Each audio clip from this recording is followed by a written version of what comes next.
Hello. Whoa, that's a lot of sunlight. That's a lot of sunlight. Hold on. Let's get some sunlight. Let's get some more sunlight. Let's get a little bit more sunlight. Hey, Sally. How are you doing today?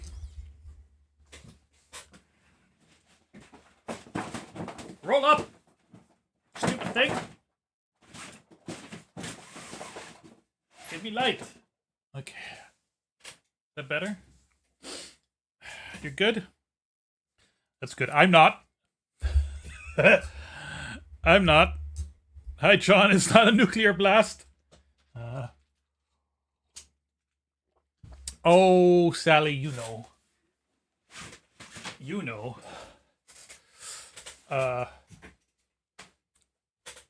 You actually, of all the people I know, in this life, of all the people I am privileged to call my friends, you might know better than anyone that there are particular things in my work life that are not satisfying at this point in time. AKA that the work life doesn't exist. But it doesn't matter because none of that matters.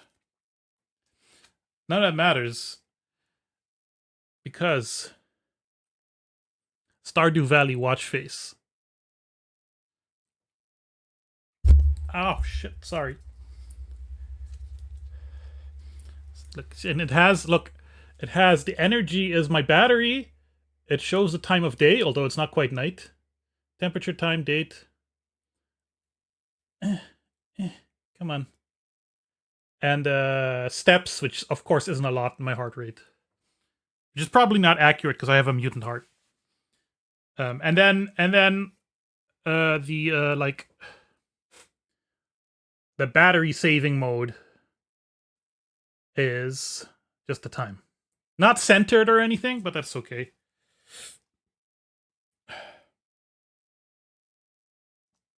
I have some... This thing has some neat watch faces that I found. Hold on. Since we're playing. Here, this is a... For some reason, this one's power intensive. MS-DOS. I think it's power intensive because of the blinking. And...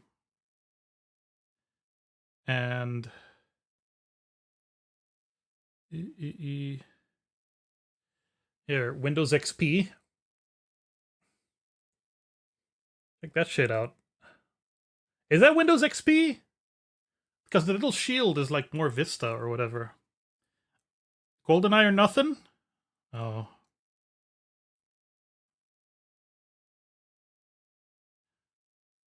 Alright. Is that good enough for you, John? Look, it says mission status incomplete. Tell me about it. Can the watch tell me what day it is? You don't need a watch for that. There was one more that was kind of fun. Which is, this is a little bit more like Cody. And then there's shit like this, which visually looks fascinating. But it's not very useful for telling the time. But right now I'm in the Stardew Valley mode. I got a bunch of like more boring ones on there. Just depending on my mood, you know? But not all of them are great. Hey, this one's kind of cool. But I like to see battery and shit, because I lose track of the battery very quickly. The GoldenEye one is great, except it eats battery. A lot. Not that the Stardew Valley one is much better, to be honest.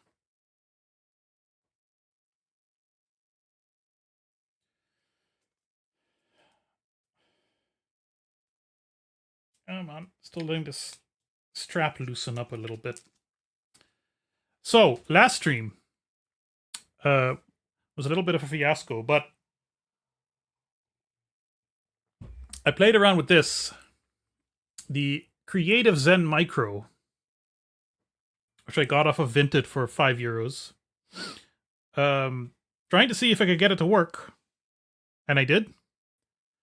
And then, if it holds a charge, which it does, I tested the battery, and the battery is kind of okay. It lasts like half a day playing. My watch got an OLED panel, it's mostly ran in black, and I completely forget where the charging cable is in between charges. I just have this little puck that I carry around with me everywhere. It's magnetic though. That's nice. So I got it to work, and I was able to update the firmware. Come on, play. It's playing. Are you playing? No.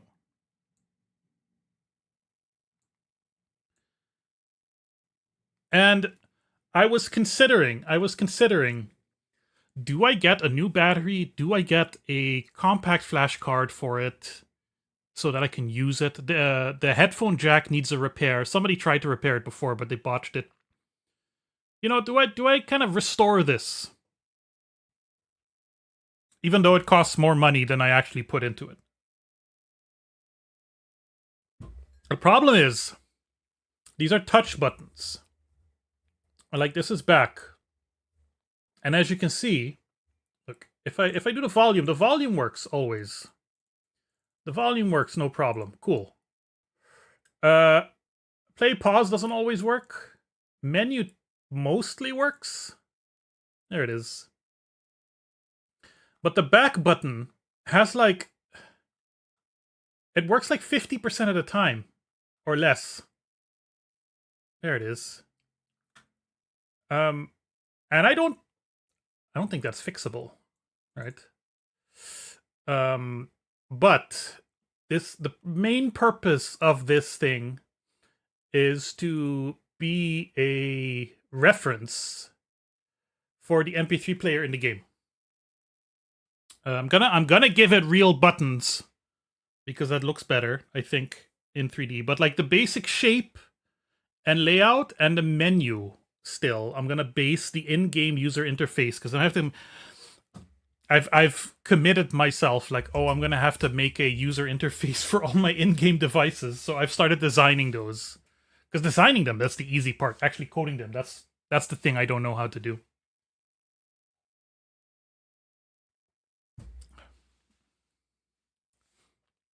Is it better if you hold the touch buttons? No. Sometimes there was a period where I thought, oh, I'm supposed to go up. That's how it's supposed to work. That's why they're longer. Nope. There's nothing. It's just like the middle works constantly, no problem. The middle strip. All the other buttons are, the menu button works more often than the back button. But yeah, that's what you get when you use a touch thing instead of like normal buttons. They could have just done that, but they wanted to be trendy, I guess. There's no reason, like, that's how I think about it in the game too. There's no reason for this to be a slidey thing. That's just because they're trying to copy Apple in some way, because Apple has the circle. That also doesn't need to exist, but Apple can at least guarantee a certain level of quality. So that's too bad. But it's still gonna be cool, you know, to recreate, like you see how the text is ghosting? I want to be able to recreate that in the game. And of course, like, I'll show it later when I go to the game, but I have simplified the user interface quite a bit because I don't need all the features, and I need it to be workable in game controls. The other thing I've been up to, and it's been a long time. When's the last time I bought a game? I think before Switzerland. On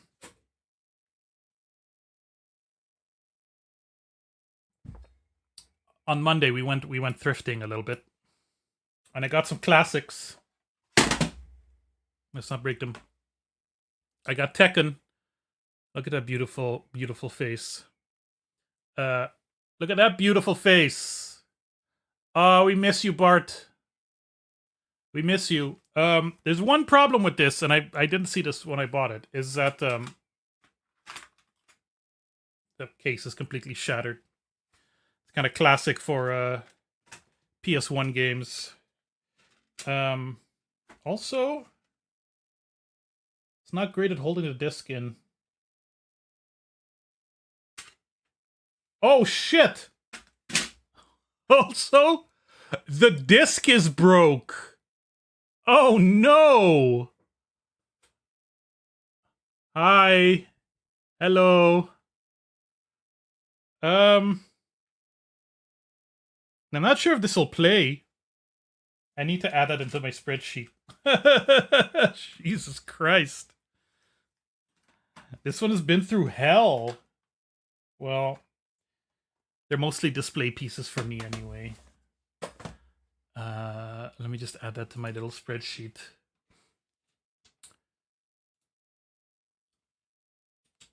Tekken.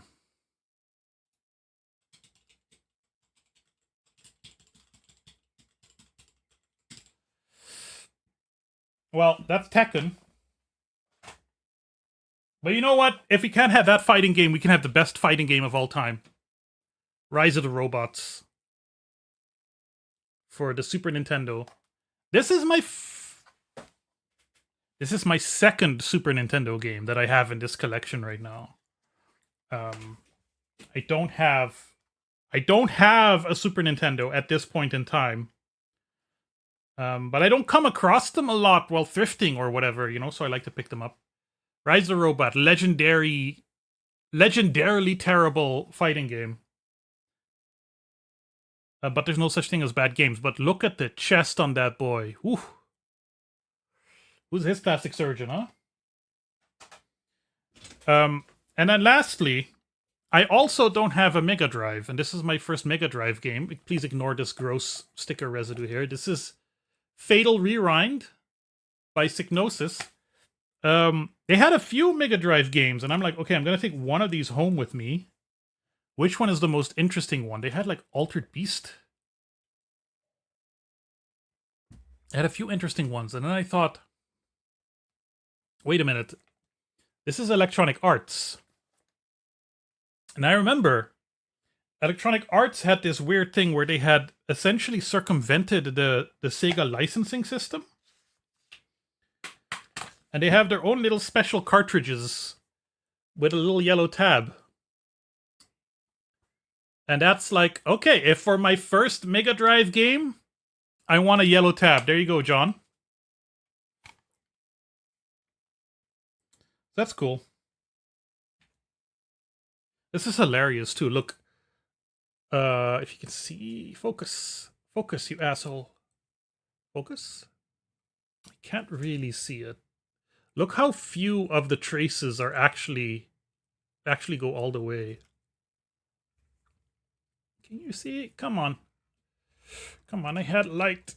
Oh, great. Now I turned the light off. Come on. Oh, whatever. It doesn't use all the traces on the cartridge. Does this Super Nintendo one do that?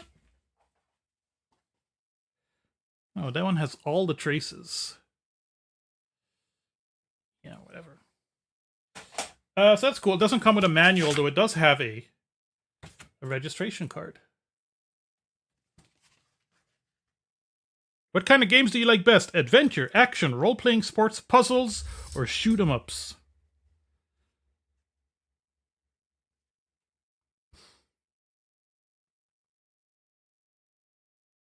This is funny. This is a game.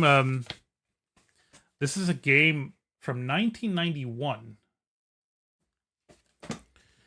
And here it asks, what type of video game consoles or computers are in your household? It says Amiga, Amstrad, Atari, IBM, Macintosh, Sinclair, Commodore, Sega Mega Drive, Sega Master System, NEC PC Engine, Game Boy, or Entertainment System, because the Super Nintendo hadn't come out yet in Europe, I guess. Would have been 92. I first saw it. We had I had like a rich schoolmate who had a Super Nintendo and had Super Mario World. Check out the EA logo in the case. Yeah, I was a Nintendo kid, but I always thought it was very cool that the Sega games came in these little cases. Much cooler to display and store now than loose cartridges, of course.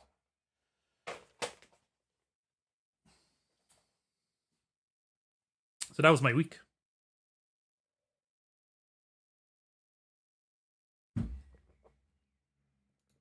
I hope you are all doing fine and okay.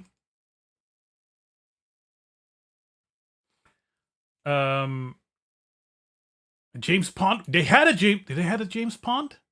They had a James Pond. I was very close to getting it. But here's the problem. And I may be a little neurodivergent. It was James Pond 2. And I don't have James Pond 1. Now, I had Tekken 2. I didn't get Tekken 1. So I guess only half of my brain is neurodivergent. I don't know. Alright, so the plan tonight, this evening up to tonight, is I'm still running a jam on my forum, the _.xyz.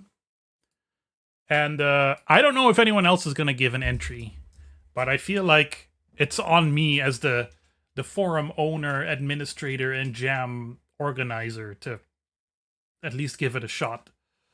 The jam is thus. The jam is thus. Use WarWare to remake a location, an area, a place, a building, a whatever, somewhere in your neighborhood that you like, you find interesting, and remake it in low resolution. And my location that I chose is this.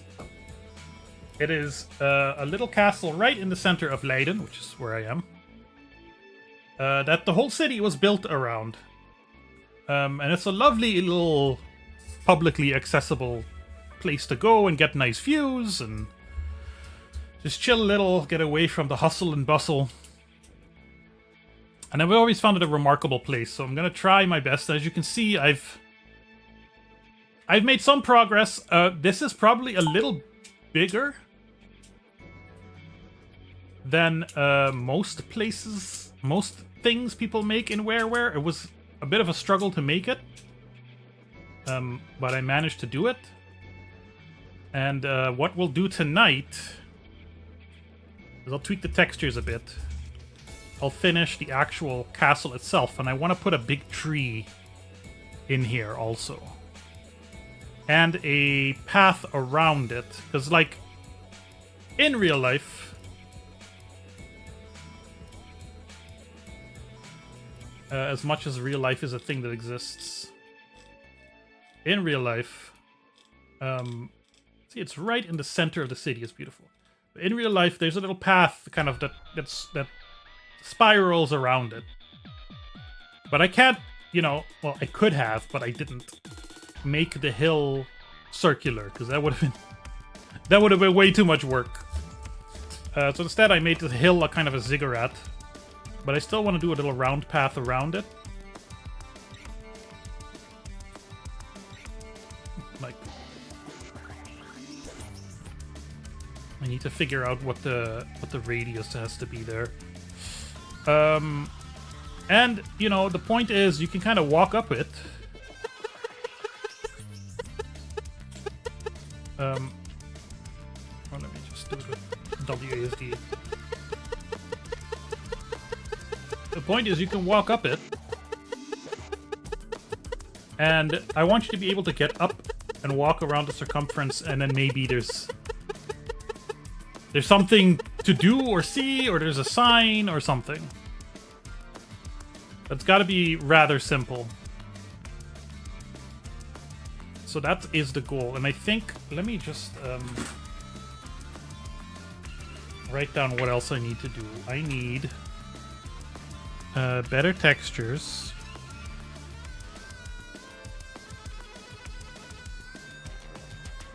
And by better textures, I mean the grass is like blindingly green. I don't like that. And the stone, this is clearly a placeholder. The brick needs to get rid of the line. The path could use some work. Okay, better textures. Finish. Castle. Make tree.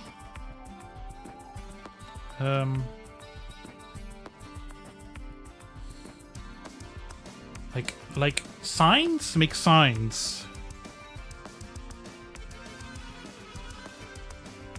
With text.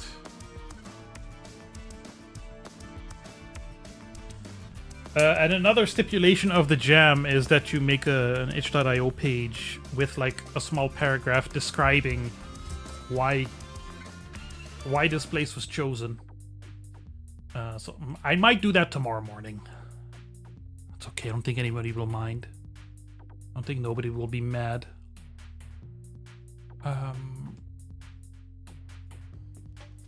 So first off, I need to go to like Minecraft circle, whatever. So last time I think we did this 20. Is that correct? 1, 2, 3, 4, 5, 6, 7, 8, 9, 10. Yes. So what would 19 be? No, 18 actually.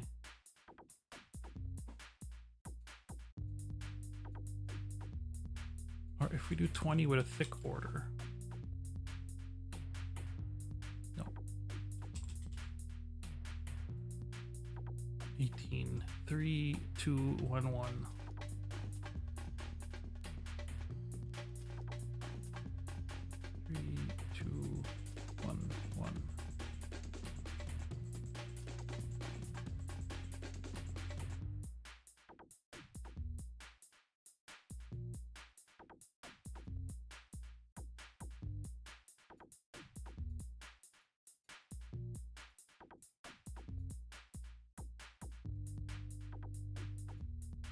Yeah, I think that makes sense.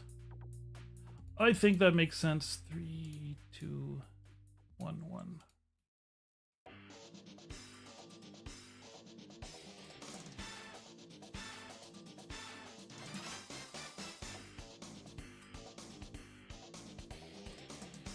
A little hard to tell with this texture, but so be it.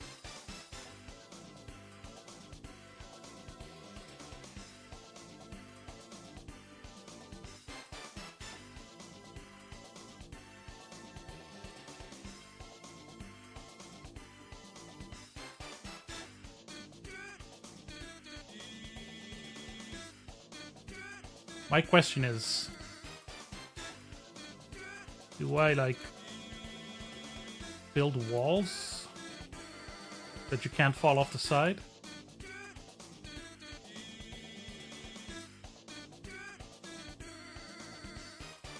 I cannot make a tile that is like only one side, right? No. The whole point is all tiles have all 6 sides. Except for the ramps.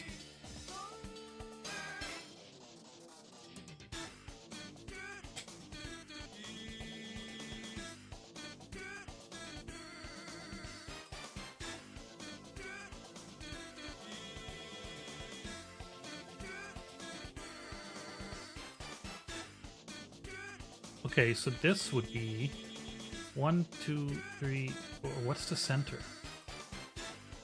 1, 2, 3. I need to get the center. 2, 3, 4, 5, 6, 7, 8, 9. 10.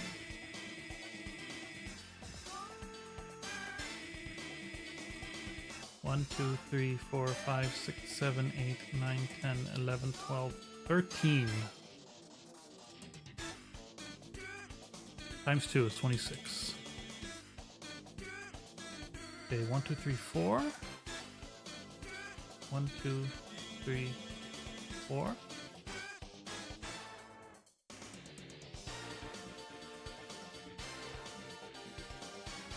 Let me just get this on the other monitor. 2, 2, 1, 1.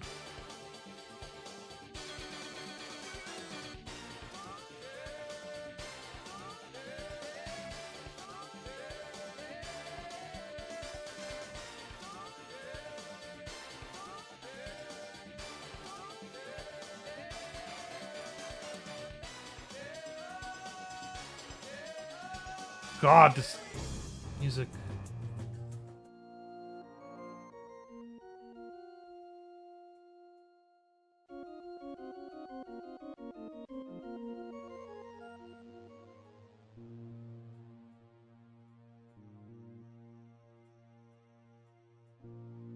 Two, three, four. 1, 2, 3, 4. 1, 2, 1, 2. 1, 1, 1, 2, 1, 2. Nice. Okay. I need to get the right layer.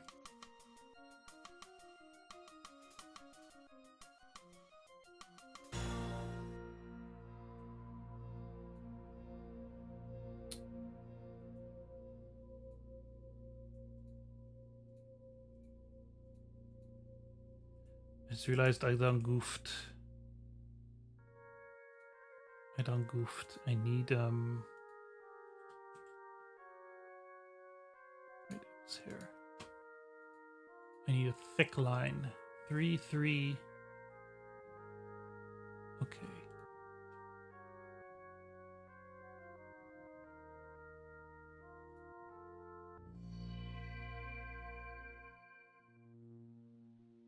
One, 2, 3. 1, 2, 1, 2.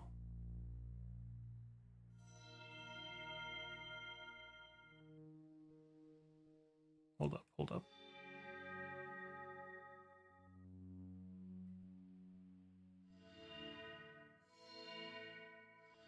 This is wrong. This is wrong. 1, 2, 3, 4. It's like 1, 2, 3. 1, 2, 3. 1, 2. 1, 2. 1, 2. 3. 3.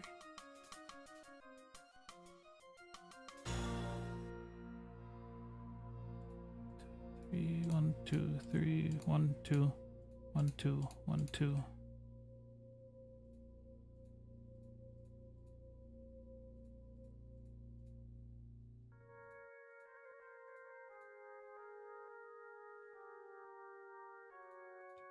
Three, 1, 2, 3. 1, 2, 1, 2, 1, 2. 2, 3, 2, 3.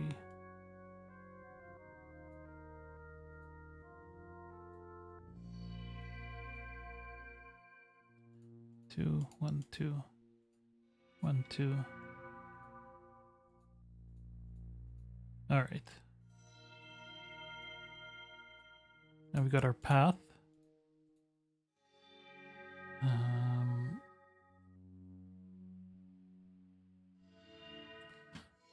Let's continue building up the castle. Let's save. Who knows when stuff like this crashes?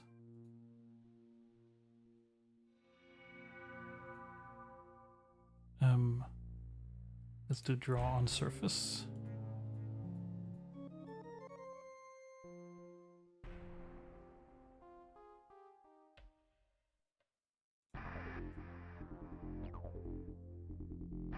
My question is, how tall do we make it?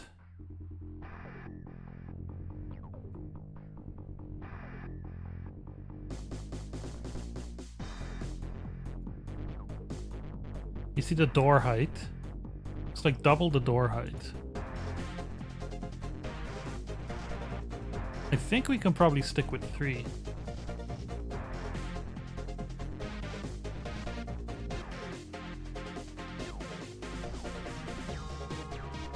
Hey, Grace. Wonder if you could use something like PicoCAD? I remember toying around with the original version a while back. I don't have a particular project that it would be useful on right now. I do sometimes wonder if it would be a good, like, entryway into some proper 3D modeling and texturing, because I've always found that difficult. And I'm gonna have to learn how to do that properly for the Aruba game, finally, for once in my life.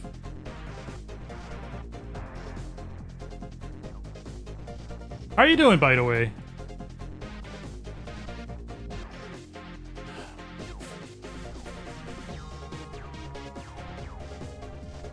My feet fell asleep. I'm currently standing on 1.5 stumps. But I was comfortable.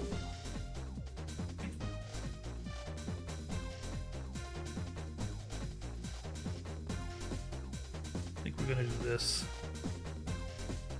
Although it's built into the wall, huh? Cancel. It's not against the wall, it's built into the wall.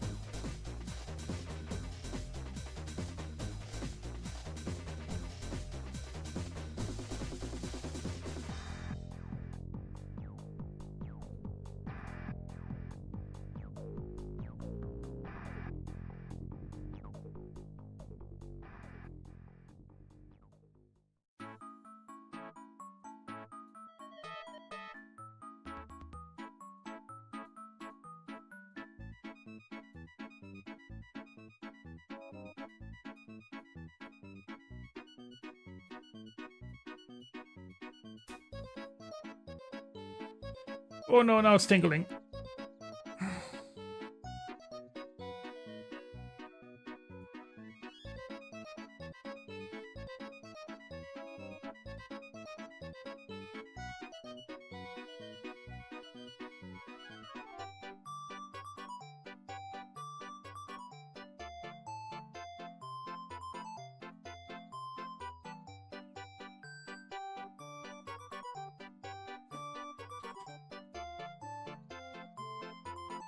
What this actually plays like.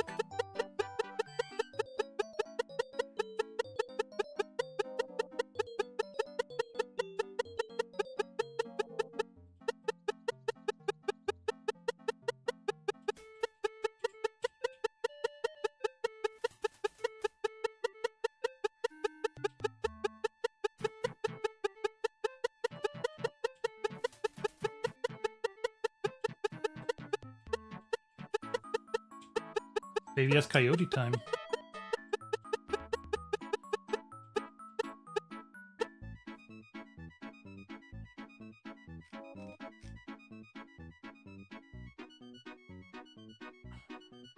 Little Paper Mario, yeah, I can see that.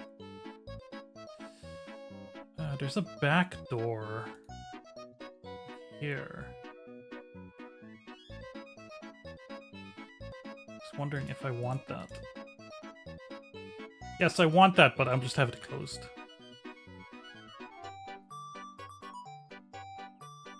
Not ramp.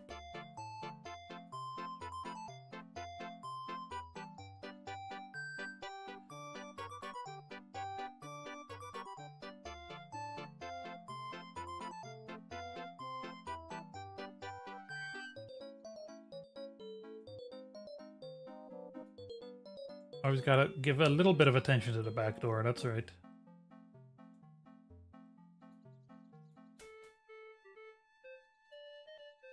Have one door open. That actually kind of works, huh? The stairs, whatever here, doesn't work just because of how the camera works. Where would a good place be?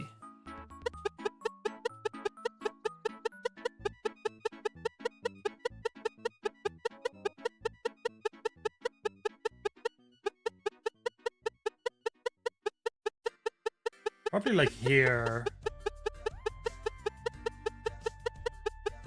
Well, no, because you would be like behind the tree.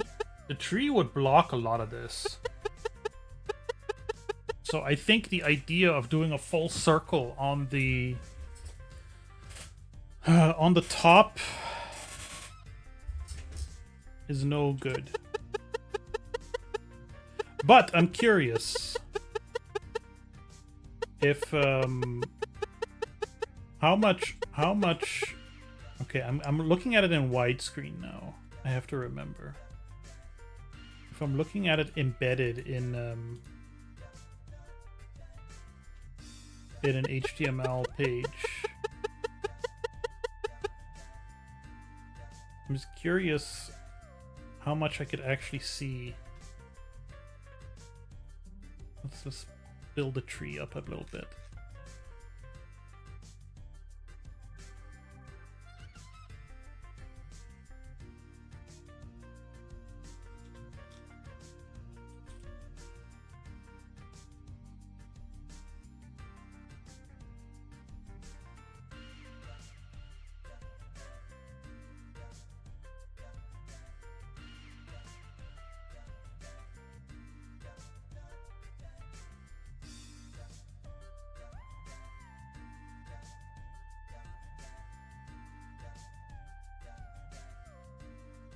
Let's build a ramp over here.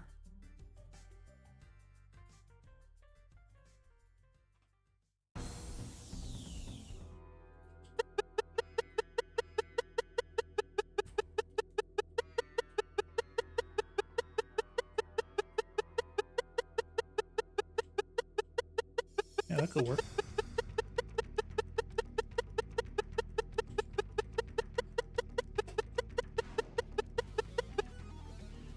If we place like a little thingy here, then that would incentivize, well, it would incentivize you to just jump down. Not explore.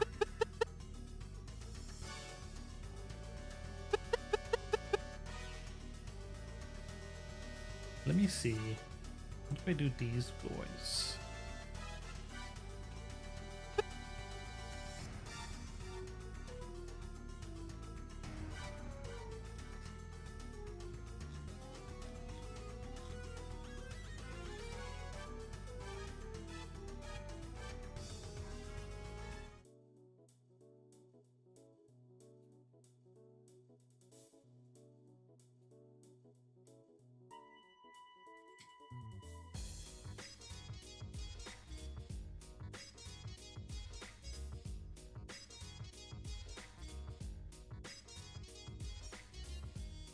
Not plays Deltarune or Undertale, but it reminds me of that white dog thing. I've seen the screenshots of it. Yeah, that white dog thing. I've not played those either.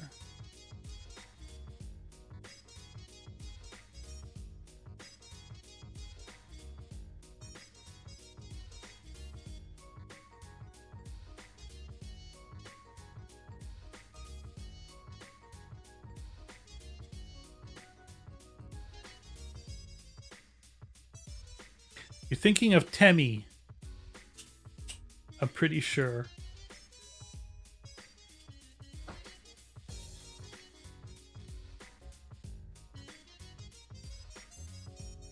Okay, so a marker. How much sprites do I have? Dreidel. These are all Christmas related. Hi, Jooch. I will put Superman here. Put one Superman here.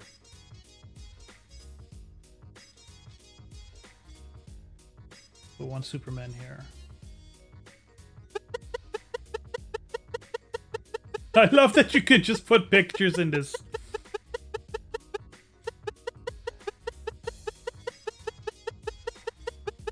It's called the annoying dog.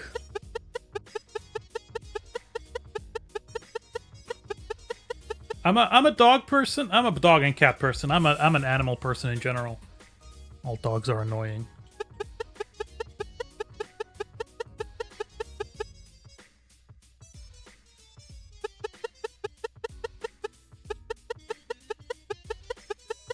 Yeah, I like this. I don't know what to put as the sprites. But I figure I can just take some excerpts from Wikipedia.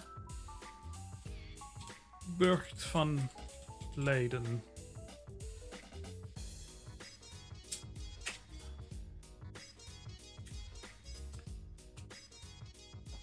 Bush PNGs. No, but they're sprites. They're supposed to be interactable.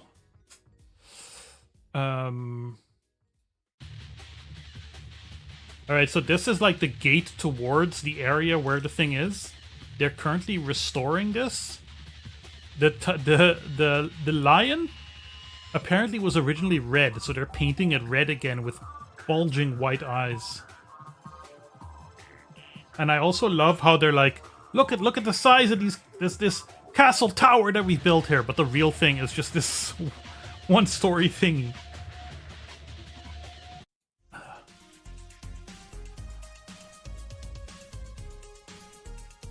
So we're like nearing completion. I need to tree this motherfucker up.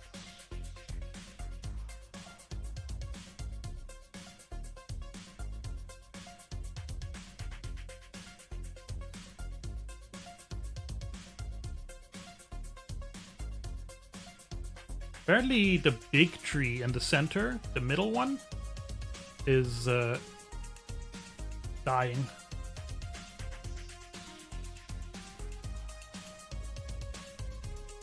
So it goes.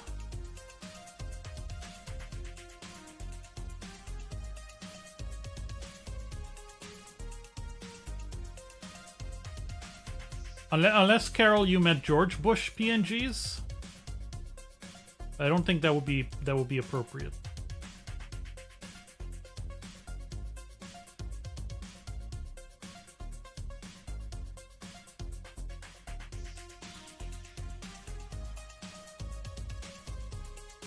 Also, how you doing? Welcome in.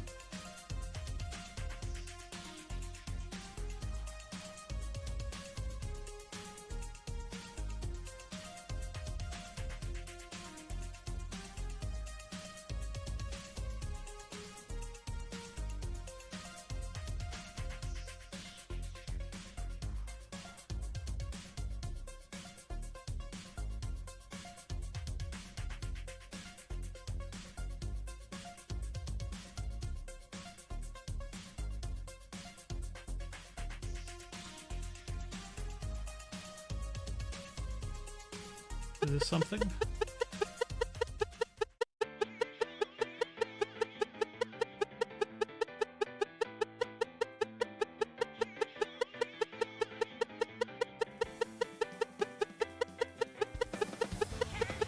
I think this works. Currently working on an RE4 piece for your persona. Please tell us more.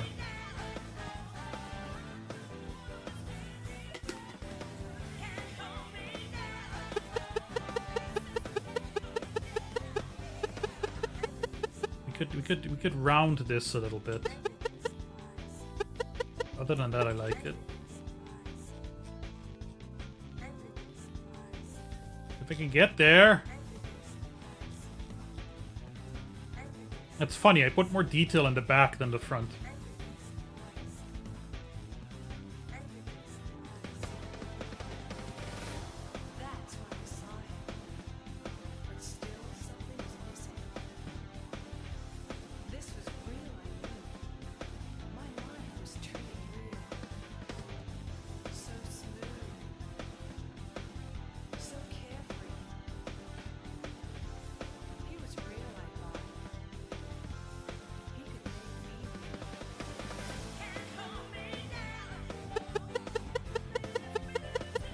I've been wondering if I could, like, I've been doing this thing called interstitial journaling recently. Which is basically whenever you complete a task, you just write it down. Whether it's planned and on your to-do list or not, right? You just take a page of your journal and just say, today, you know, 8:45, I did the dishes.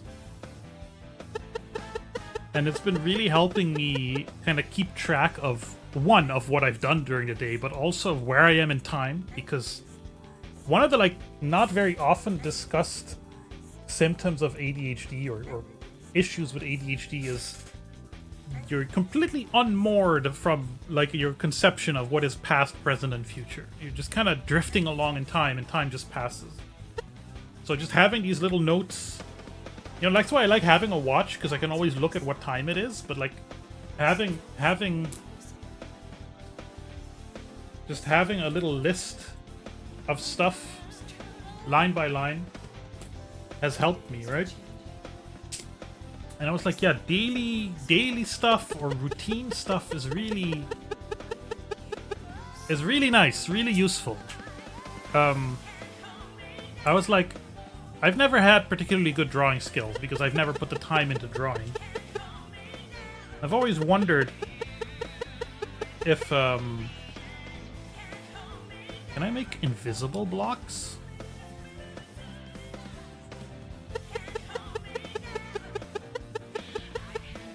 Anyway, I've wondered if I try to, like, quickly sketch a self-portrait of myself every day for 90 days, I'd have to see some kind of improvement, right? Let me see if I can make invisible blocks.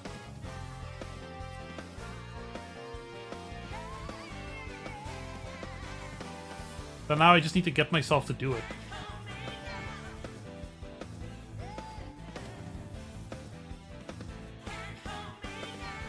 Imagine being a hitman with ADHD filling out one of those. What have I done today? Oh, right. Who have I done today? I don't think I can do invisible blocks. I mean, these are basically invisible, but it wouldn't be right. Okay, everything's laid out, I think.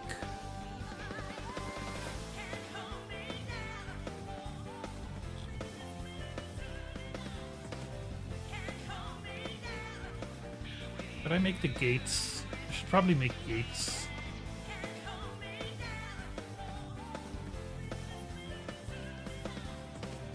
Let's make gates.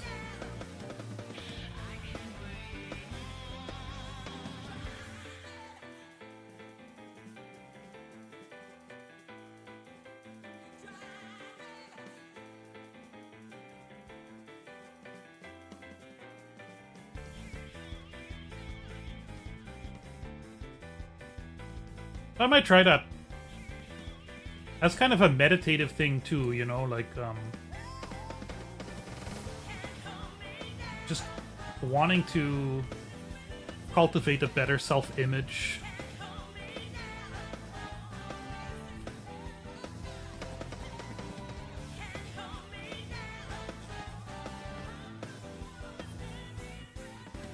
No, that looks like shit. Nah, we can do without the gates.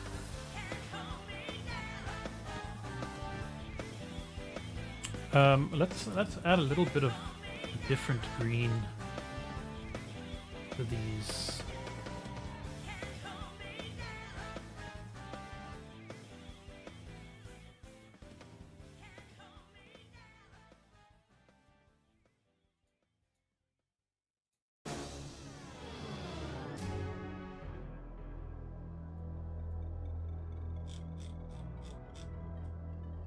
That almost looks good. Except there's a cage there for some reason.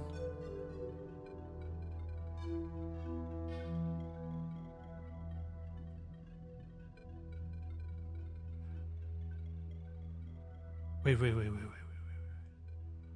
so if I put this here, and now I erase it completely, does it detect that there's no longer a pixel in the graphic? And does it delete the hitbox? We're doing science.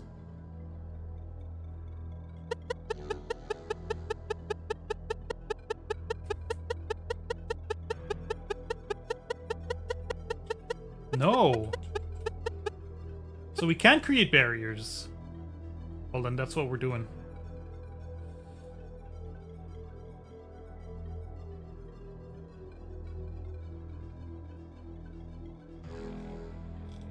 Ugh, oh my god.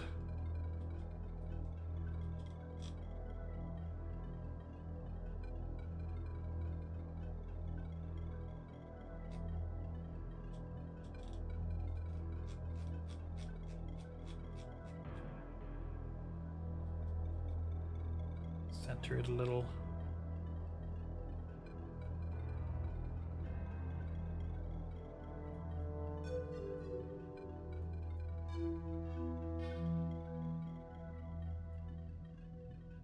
If we can do draw on layer, please. The right layer? Not at all.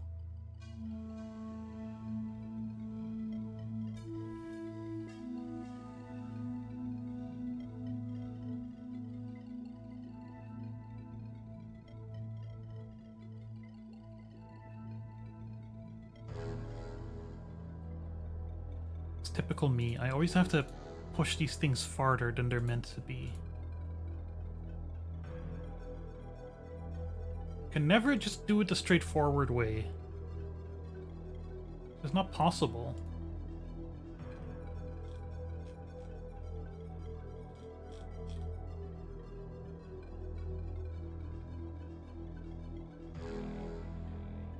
Blessing and a curse, of course.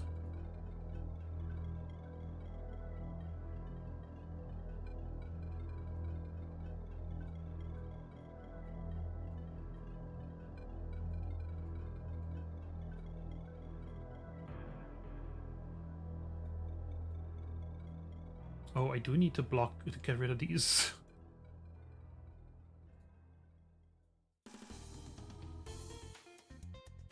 Still on the right layer? Oh.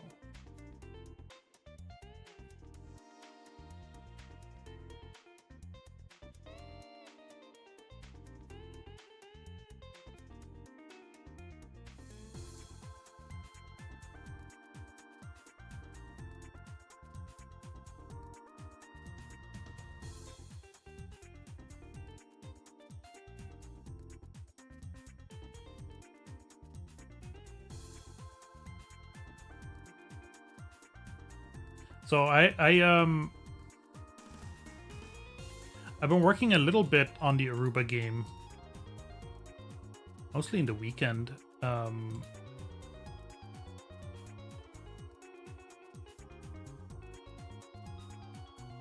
had made some progress working on doors. I think I worked a little bit on doors last stream.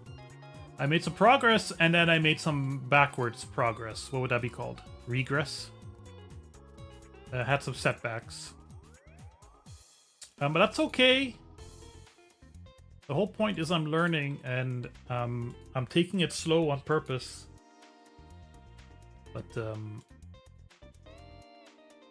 continue to work on that today. But I do very much enjoy the sketching out process. It's interesting because this is easily the most complex like game project I've ever done. And it's requiring me to learn a lot, but also overcome a lot of the things that normally prevent me from continuing. And it's been kind of fascinating to see stuff kind of develop narratively in the game as I am figuring out the mechanics. And what I mean by that is like you know, there needs to be narrative reasons for the character to be doing certain things, and for that I need to come up with characters, side characters, NPCs. What happened to the brick here? Oh, that's interesting.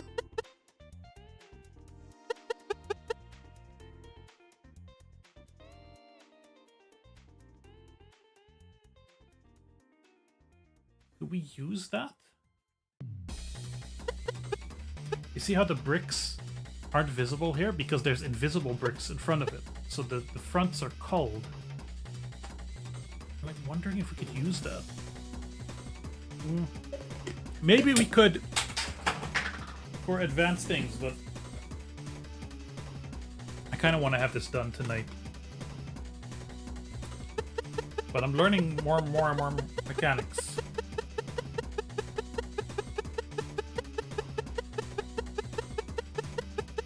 Let's just see if we can get where we need to get to.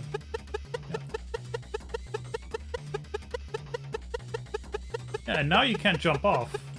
So if you want to leave, if you... See, this is the thing I'm thinking about. You go up here, and you discover that there's a little sprite to interact with there, and now you have a reason to go back down.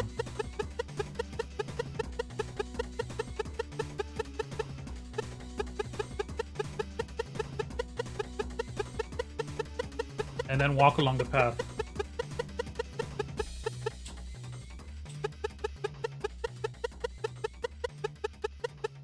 And then you end the game. Okay. But I don't need these. So I can get rid of them.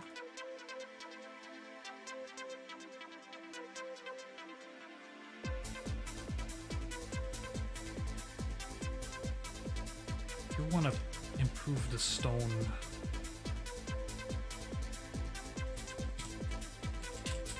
What kind of texture are we thinking?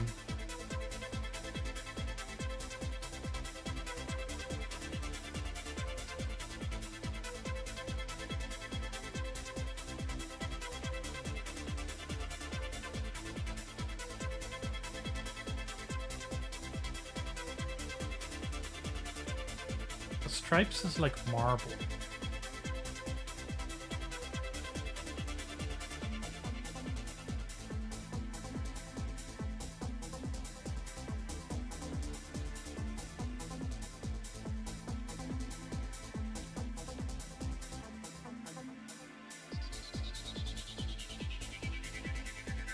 Do kind of a dither pattern.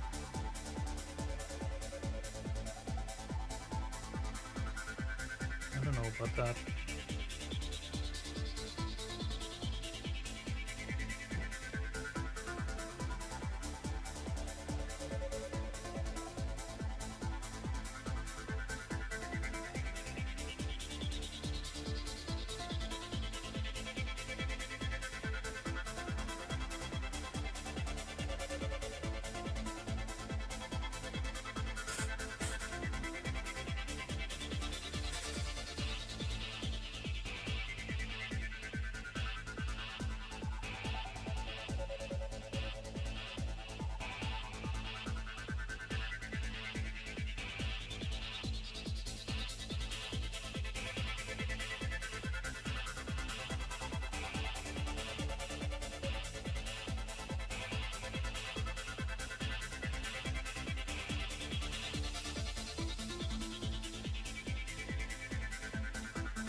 You can't see it because the camera is hiding it, but I'm drawing the texture.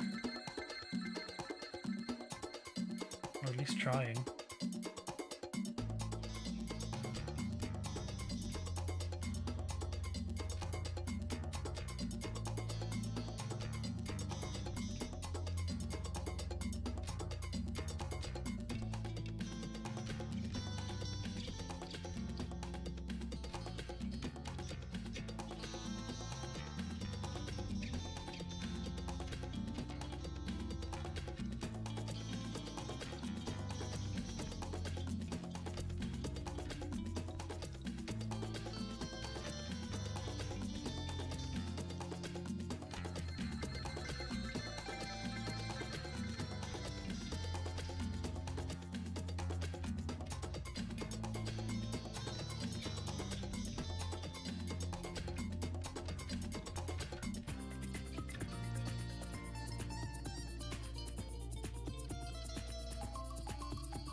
might work.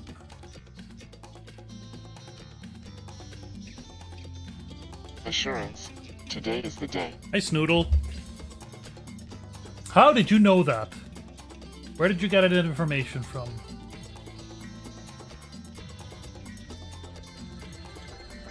Such advanced intel.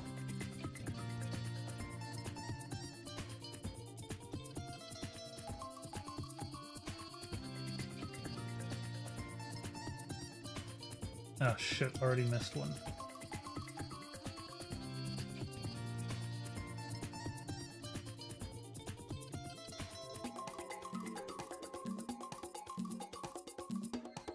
Well, you know what? It's not perfect, but it's fine. I'm kind of okay with it, to be honest. Here, close a few more to create a little bit of a randomness in there. That's actually not bad. In a dream. That must have been one hell of a dream. Green. Okay, so... what's a little bit more of a grass green?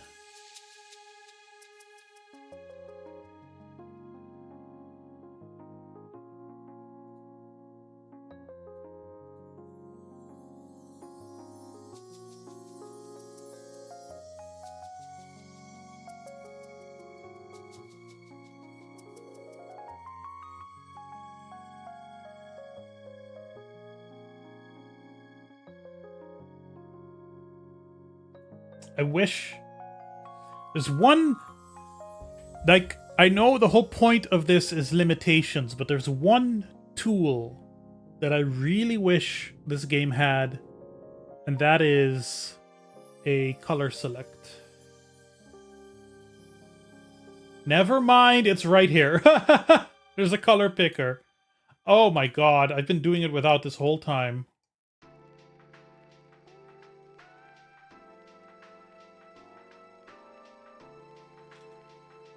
Madness, I say.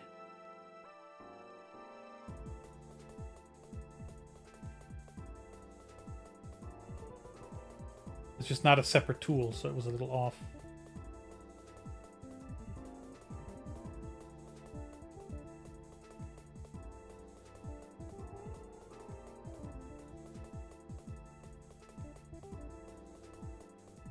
No, I don't like this.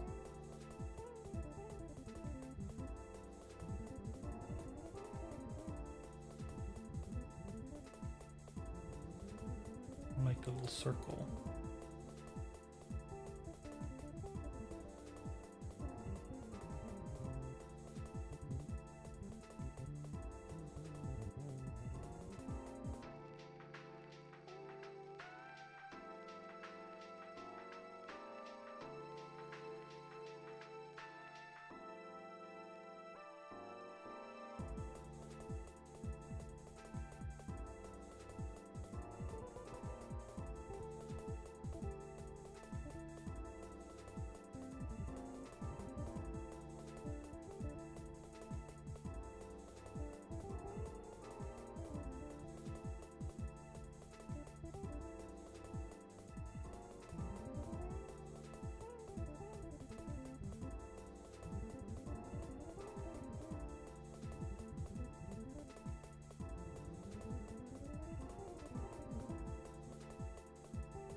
I'm just looking at the shape of this and trying to get rid of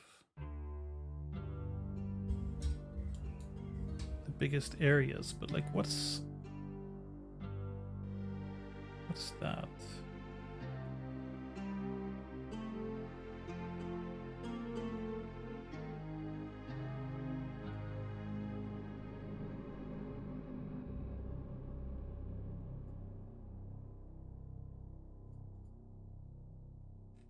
Damn, I just accidentally drew myself a decent noise texture.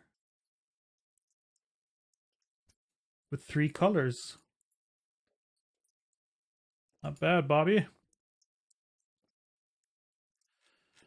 Okay, now if we could do the same thing with the path, that would be nice.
Again, I'm almost impressed. I'm almost impressed with myself. Okay, now the steps.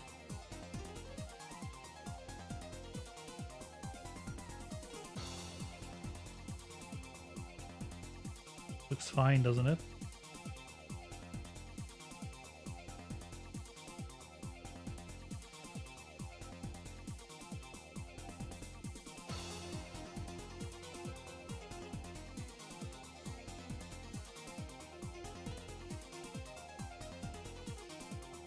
An undo would be nice.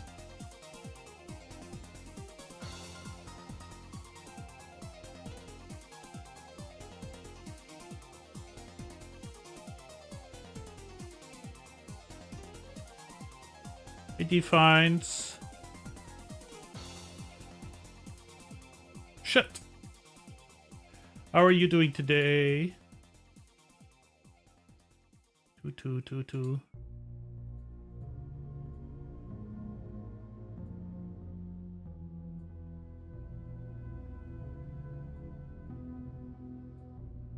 Yeah.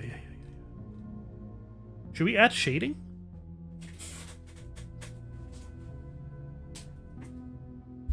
I think we should add some shading. Can we? Slightly darker.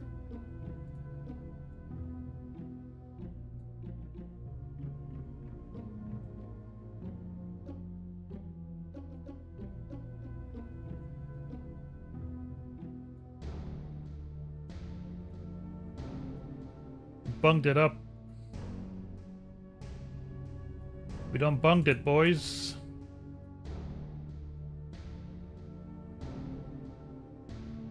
Yeah, this is okay. Okay, and I think for these, I want to get rid of the steps and use the stone.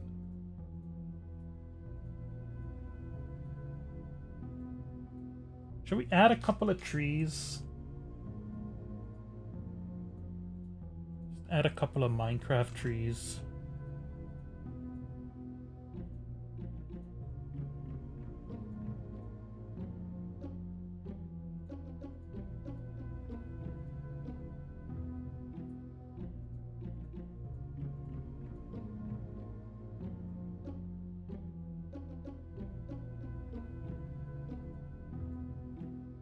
If I had more time, there's lots of other detail that I would love to add, but time is an illusion.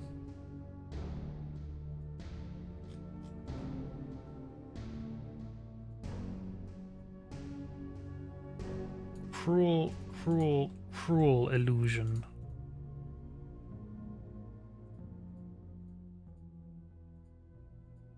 Pretty happy with how this turned out, though.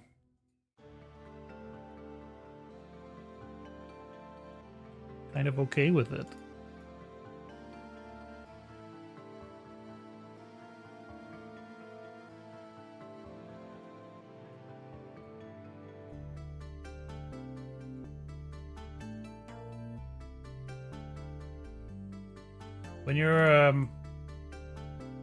When you're doing any kind of creative endeavor, whether it's something really little or a ginormous project, you're kind of constantly struggling with yourself. Right? Because you're trying to express yourself and you have all these standards for yourself.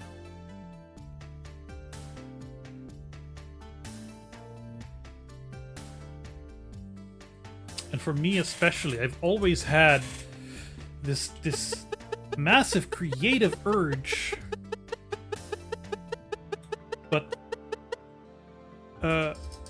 along with that,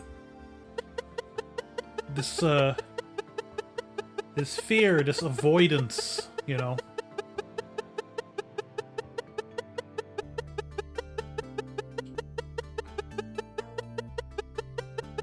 So anytime I'm able to kind of actually follow whatever creative urge I have to some kind of conclusion, to some kind of finished product, even at this stage,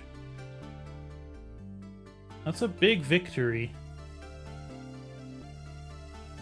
I'm very proud of myself. Okay. That's that. The door could use some shading.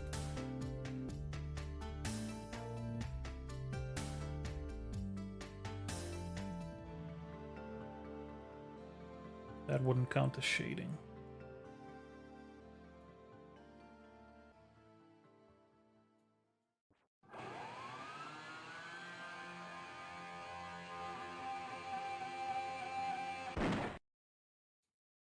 All right.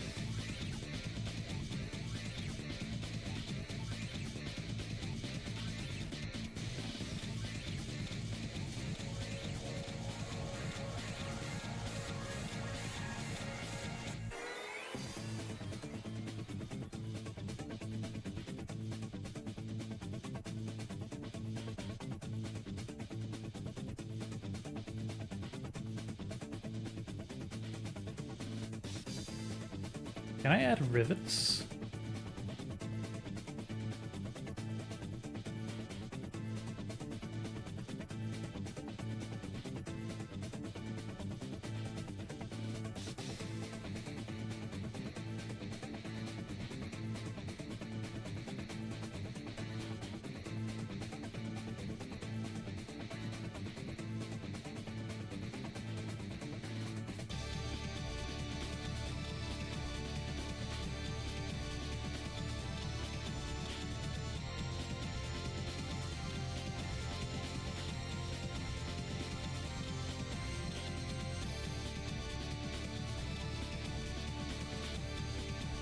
Gratitude.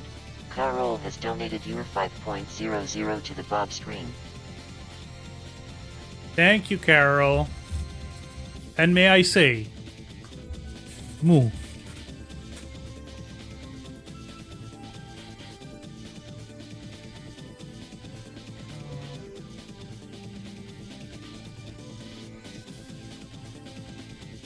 I don't like that.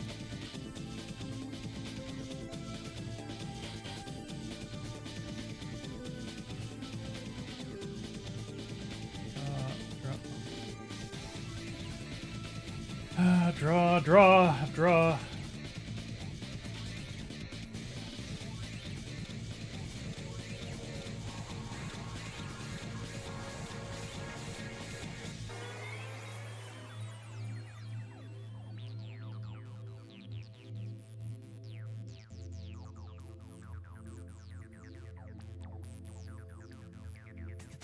I hope everyone out there is managing. I want to say the world seems particularly stressful right now, but that's like on top of a solid decade of particularly high stress. And, you know, no matter what happens, I think it's good for you to take a break from everything. This is too light. Yes, perfect.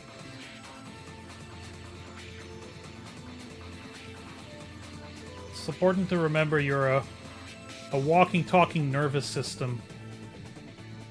And a nervous system requires care and maintenance. And sneezing, excuse me. Shit, this is not bad.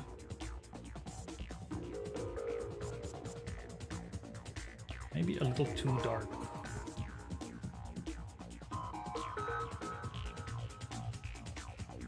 Shit.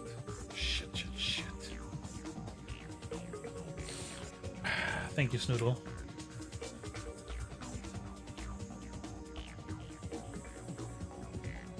Yeah, there we go.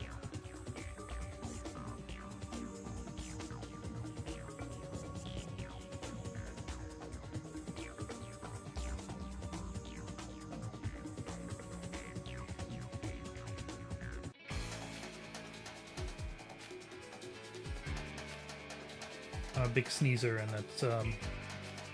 it's pollen season, baby.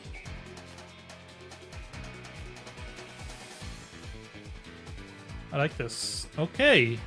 That leaves the only texture left to be the brick, and this is the brick texture that I got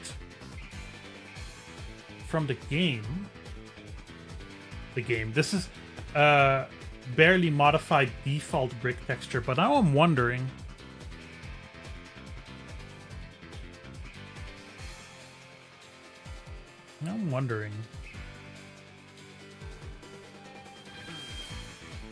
If I could make better bricks. Not better bricks, but like smaller scale bricks.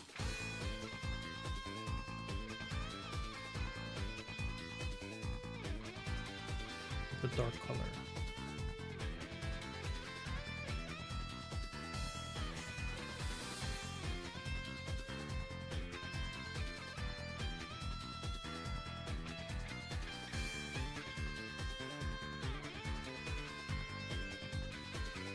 This might be too small.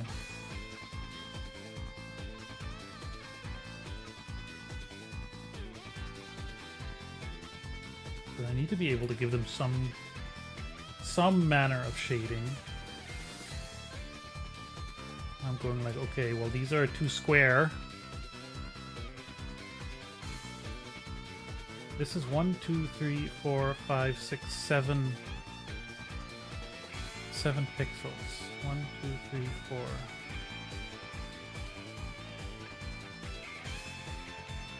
Is it worth it? Probably not. Probably not. Let's just fix this one.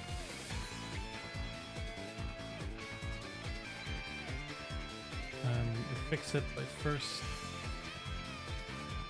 doing this.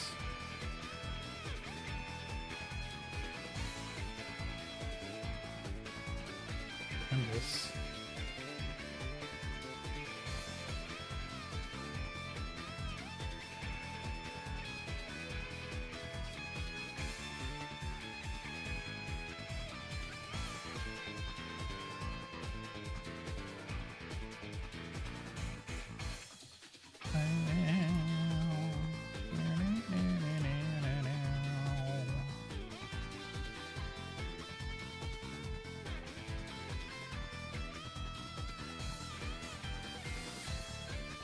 Nope, not you. You're already full. Kind of.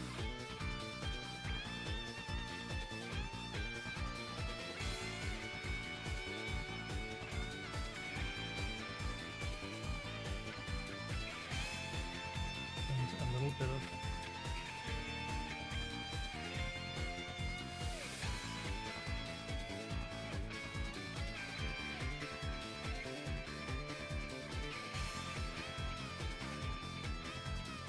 Yeah, fuck it, that's good enough. Okay, that is all the textures done. Castle is finished, tree is done. I just need to figure out...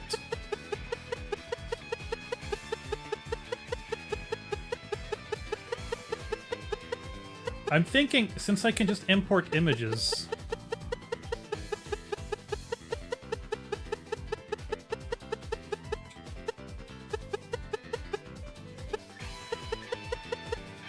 I can just get something like just get something from Wikipedia. Leiden. A shell keep. If we go to Leiden. Leiden coat of arms. The keys. I want the keys. Give me the keys.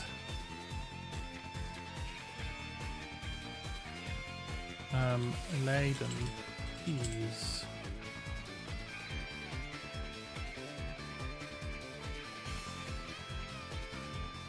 Beautiful, beautiful lion.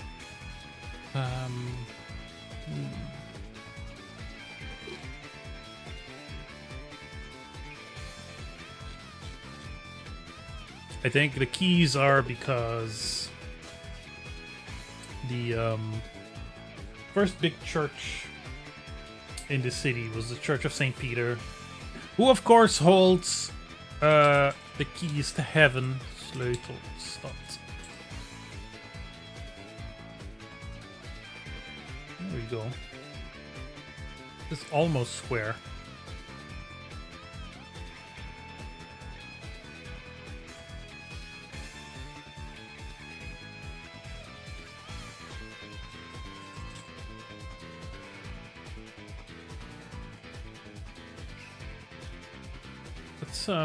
Let's clean that up.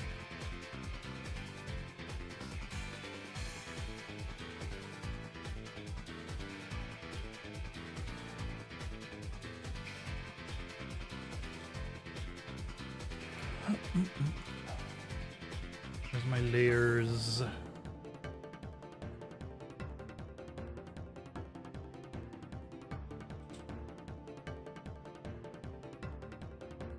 can we make it square? Not resize. Hold on. Canvas size. 250. Just about. Save it as a ping.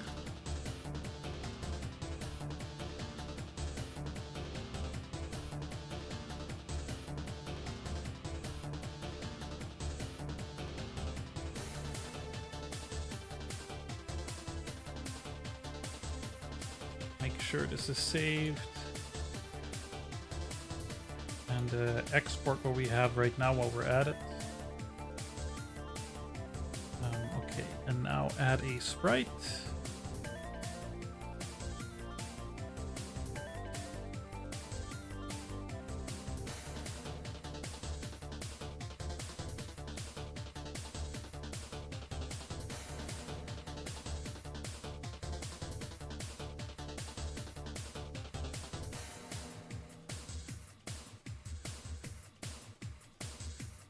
I delete you.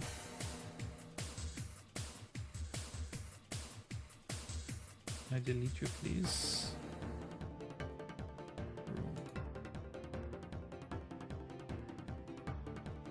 I need a... Do I need another character graphic? I know exactly what to use as the character graphic. Actually. I just need to delete you somehow.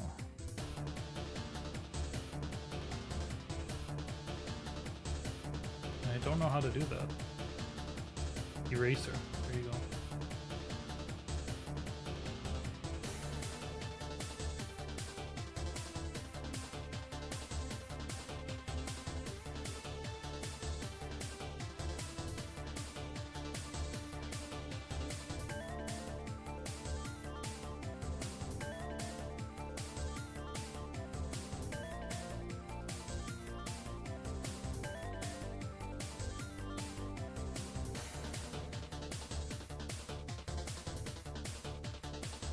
Oh god, what am I doing?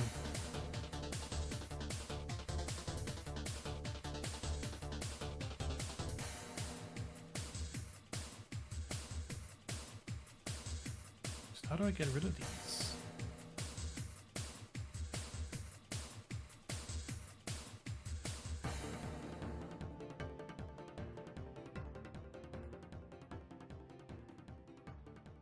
No.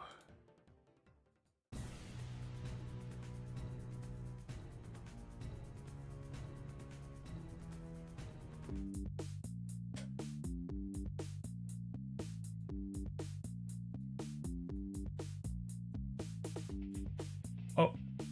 Delete. Delete. Okay. Now let's see if we can do this.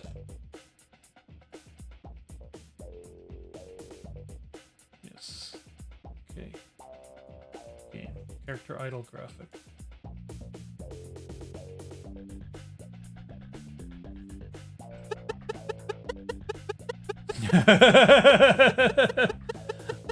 This works fine.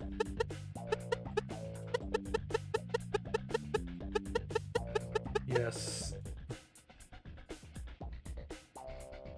It's perfectly okay. So, I just need to add the text and then we're done. And then tomorrow morning I will finish up the page and then submit it to the forum and then everyone can play it to their heart's content.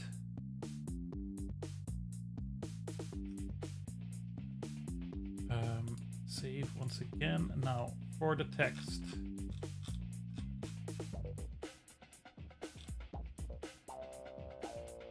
Select.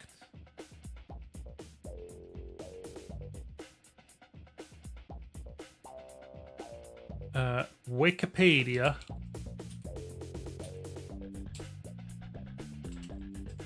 Wordt van Leiden.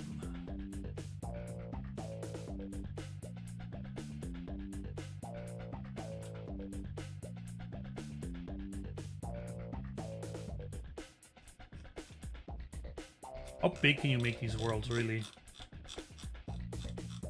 I haven't actually played a lot of okay, and how do I now zoom in to where I need to be? Hold on, let's just save and reload. I haven't actually played a lot of WarWare games. So I am curious about, like, its maximums.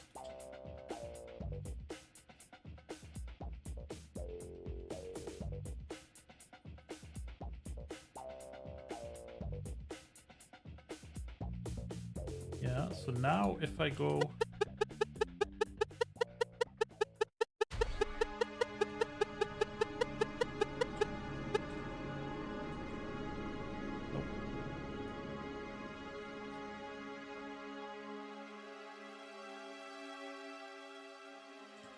Hello. Message. Oh, okay. Gotcha. I've never seen such an evocative and compelling rendering. The green eye, the boiling rage, it all adds up to one of the most...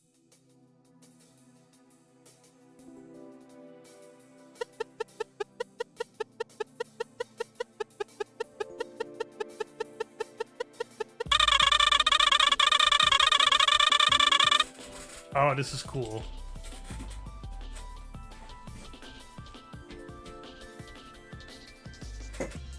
Okay, originally bounding.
No, don't hit space.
Action.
Alright. I think we're done.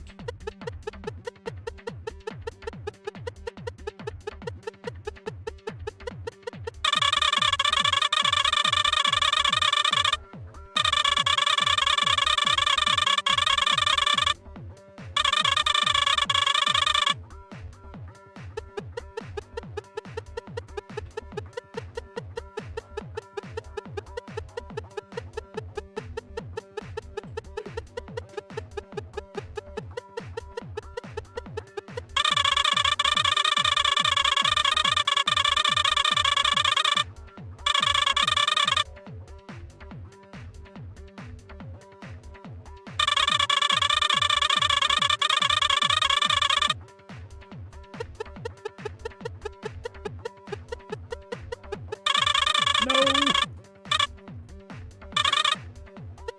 When will multiplayer be added? Coming in an update in 2029.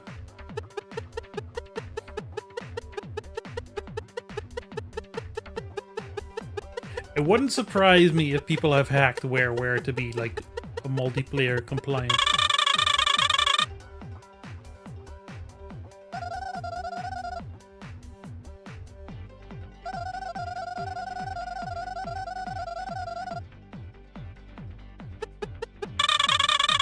Okay.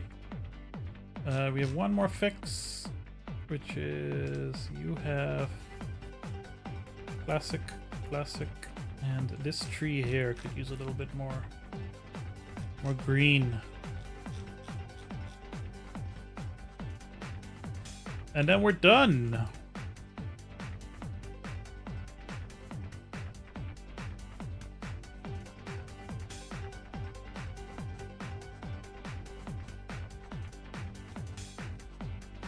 Save. And export to the RIP. 600 kilobytes. Not bad, huh?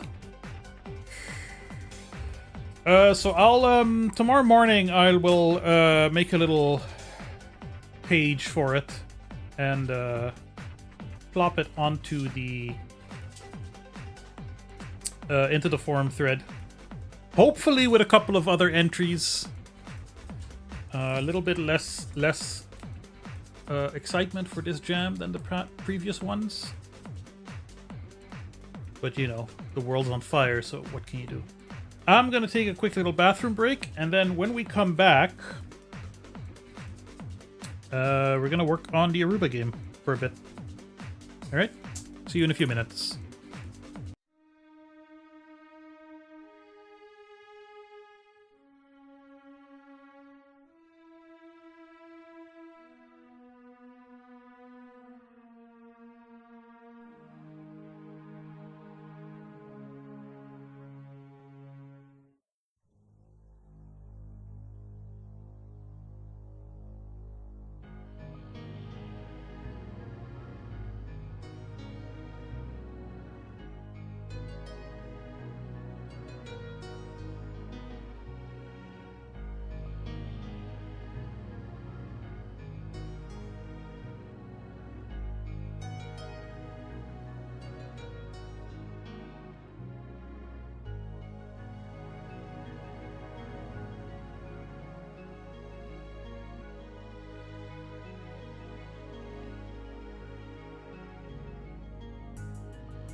All right.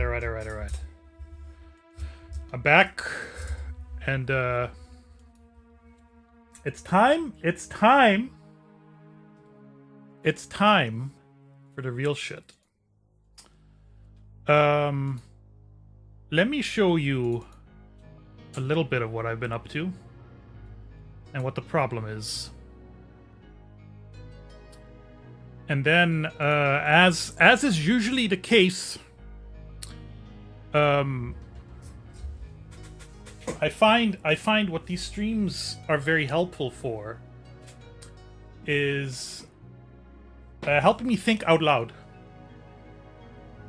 and process some of these thoughts, because as I'm building this, I am dealing with very fundamental, very basic issues, things,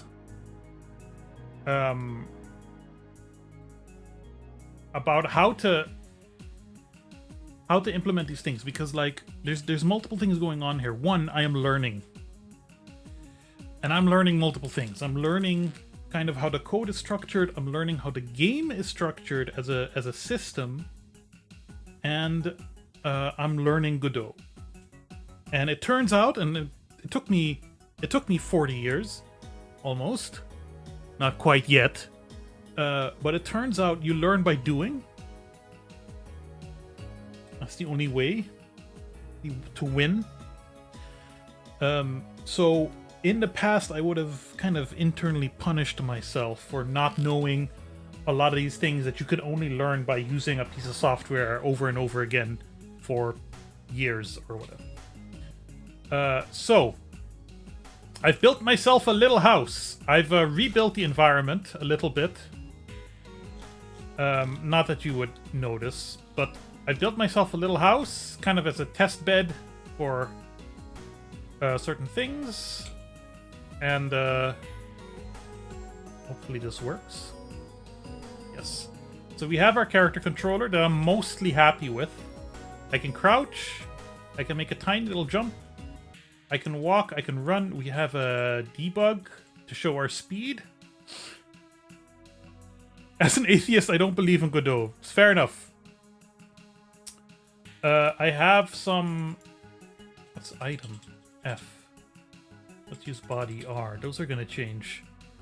I have a basic interaction system, aka look, if I look at interactive... Hey Gabby, why are you still a mod? If I look at an item that is interactive, as you see, a word pops up on the UI, and if I click on it, it'll say that's the name of the object. This is thing, and this is button. And if you see in the console, it says thing. If I click on it, and here it says button. This is a chair that's not interactive yet. This is a regular door that's not working for some reason, and this is a physics door that also is not. It's not quite doing what it's supposed to, because I followed tutorials wrong, I guess. But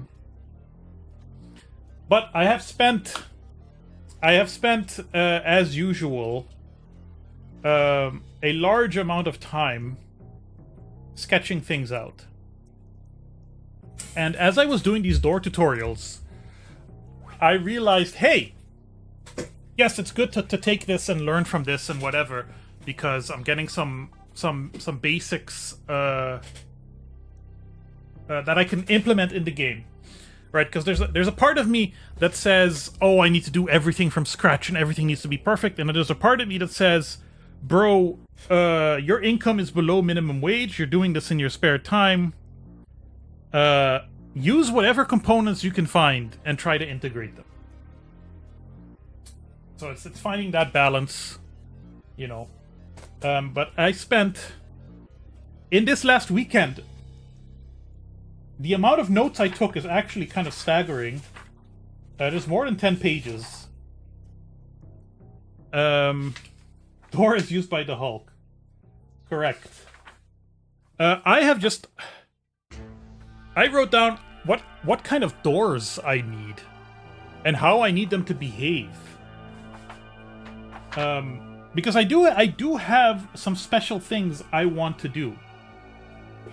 In part because one of the things I'm trying to do is the vibes of Aruba, right? The vibes of Aruba are very much informed by details that I remember. And one thing in Aruba, it's always summer. And until now that solar is cheap and plentiful, pretty much every building can get relatively cheap air conditioning, right? But before that, a lot of buildings were just aired out, right? The front door and a back door would be wide open, and you'd let the wind take care of the heat. And one way you do that is the doors would have these big iron latches, these big hooks that just kind of they would slam into, hook them down, keep the door open. And for this game, where I find interaction to be important, I want certain doors to be able to do that. You open them up, they latch shut. If you want to close the door again, you first have to kind of unhook them. So I need a latching mechanism. I need doors to be lockable. Some doors might need to be automatic, because, like stores, sliding doors with, detectors. Some doors need to be lockable and unlockable by the player, depending on whether they have a key for that door or not. And many doors will need to be lockable by the game, by the environment. So a store needs to close down, door locked, the player can't do shit about it, right? Doors need to have feedback when they're locked. You know how in Half-Life 2 you have doors that are actually usable and doors that aren't, and when doors aren't usable, they usually look slightly different, but also there's like little like wiggling sound, little kind of like you're trying to open the door but nothing happens. I need something like that. So I've tried my best to write down all possible configurations, and then I realized there's also car doors. And for the minimum viable product, the car, you'll only have one car. That's the only car that'll have doors that you interact with. And I'm thinking those need to have physics. Because, like, if you open the door while you're driving, I want it to kind of be swinging around. So that's another kind of door, a physics door, and that's kind of what I was trying to work on with that, and it didn't quite work. Because sometimes you follow the tutorial and nothing happens. What's wrong with the regular door? Physics door. Door 1. Door component. Oh, I've set it as a sliding door for some reason.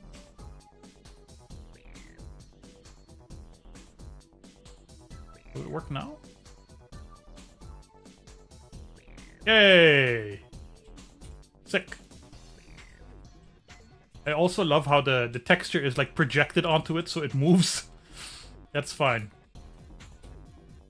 That's cool. I've also put some thought into how big are the doors? How big is the player character? Right now the player character is so they were going to be breaking into Aruba. God. No! It's impossible. It's an island. We know how well defensible islands are. The player character right now is 2 meters tall, although the eye height is 1.5, and the collider for the player character is 2 meters, and the eye height is 1.5. I think I want to mess with that a little bit, but either way, like in video games, for lots of reasons, doors are often unrealistically huge and weird. You know, the doors in the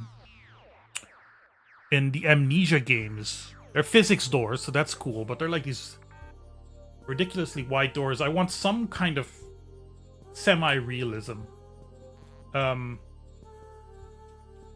I think the way the system works too is the door opens up depending on which side you are. I don't want that. I want the doors to only swing one way. So that's one thing. All right, so things I'm working on right now is getting all the doors I want, standardizing the door sizes, and because of that also, the doors work with the interaction system that I have. Which, you know, here it still does nothing, but that's because these things aren't programmed to do anything. But I'm trying to figure out, like, okay, if the game is going to have dozens, if not hundreds, of interactable static items, light switches, buttons, whatever, then I'm going to need a system that makes that easy to hook up. And that's also one of those things that just needs to... That's just experience and me playing around with this. I can't figure it out right now. Because I need it to work for me. Where, like right now, this switch is a... Where is it? It's not in the buildings. Is it in buildings? I've tried to name these things. It's a button, right? The button is simply a box... And it has a component connected to it called hand interaction component. And hand interaction component is the script that does all the work of figuring out what I'm looking at and whether I've interacted with it. And I've devised a somewhat novel way of interacting with things. Do I have it written down here? It's got to be in here somewhere. Character controller. Okay. I have you interact with the hand. That's a click, right? And that can have two subtypes. You can have an environment interaction, so that's doors, light switches, whatever. You click on a door, you click on a door handle. See, I need to figure that out too. You click on the door handle, the door opens if it's unlocked. And if it's latchable, it latches. You click on a light switch, it turns the light on or off, depending on whether it's on or off. But you can also pick up items, and then there's two types of items that you can pick up. There is just a regular physics item, a box, a whatever. A something you need to carry from one place to another. Very simple, you know, it just kind of hovers in front of you and what have you. Although I do have my underarm inventory system, but we'll get to that at another time. And then there are... I don't have this written down, do I? I don't have this properly written down, actually, because I've changed it a bit. So I'm gonna have to write it down. Go through all these other pages of notes.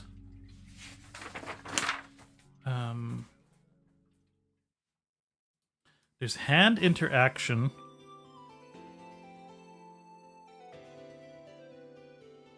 Interact.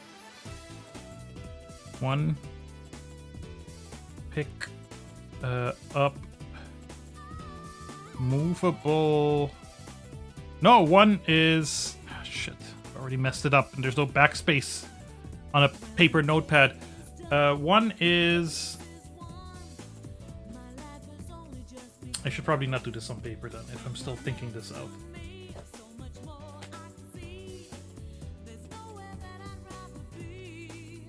Let me just make a new note.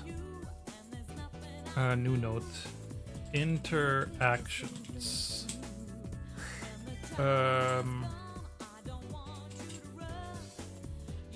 Hand interact. One. Environmental. Switches, doors, static items, etc. 2. 2. Pick up non-usable item. Physics. Physics? No hand. Because this is another thing I've been thinking about. I've also written that down somewhere. In arms. Yeah, right. And then 3. Pick up usable / wieldable item. So it's one thing to pick up a box. Sorry, this is literally the closest box I have right now to hand. You pick up a box. All right, you pick up a box, 1 hand, 2 hand, whatever. There's a certain weight limit, whatever, and it's just floating in front of you, like in Half-Life. All right, you pick up a thing and you can move it around and put it down somewhere else. I'm not gonna have throwing because that's not realistic. You just pick up a thing and you can place it down. That's 1.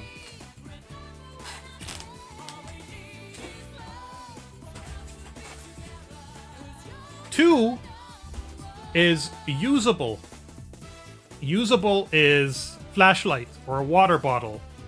You pick it up. Good choice of box, thank you, yeah. You pick it up, and you can hit another key to use it. Which does something. And that's like a water bottle, but it's also like a flashlight. Alright? I think I can make them work pretty much the same. But these have an arm attached. When you pick up a usable item, it comes with a hand holding it animation, and that is one of the indications that this is a special item that you can hit use on. Right? And that's kind of a way for your brain to know, okay, this is a usable item. I can use this. It has these features, these whatevers. What about using items on items? I don't know yet. Let me write that down. What about using... No, I'm going to actually write that down in my unsorted notes. What about using items on items? Okay. So that's where are you? Interactions. That's hand interact. Open doors. Do things you do with your hand. That is right mouse button. I feel that is very intuitive. And then there is body interact. No. How much do we have? 3? 3. Body interact. Body interact is a different use key that you use to, like, mostly right now, sitting is what I have, or sleeping. But it's basically a different button to indicate a different kind of action, usually a kind of action which changes your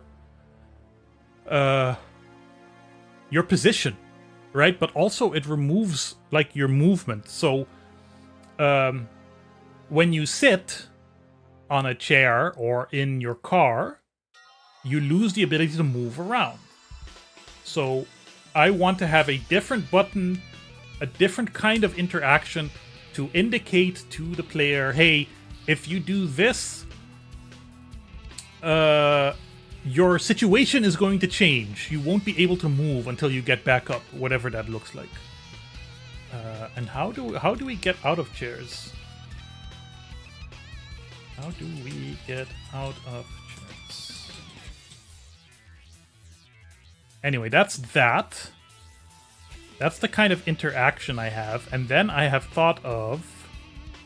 I have done very deep descriptions of all the items, including beautiful sketches and logos. I have figured out all the menus available in the user interface of the MP3 player and what the button layout will be.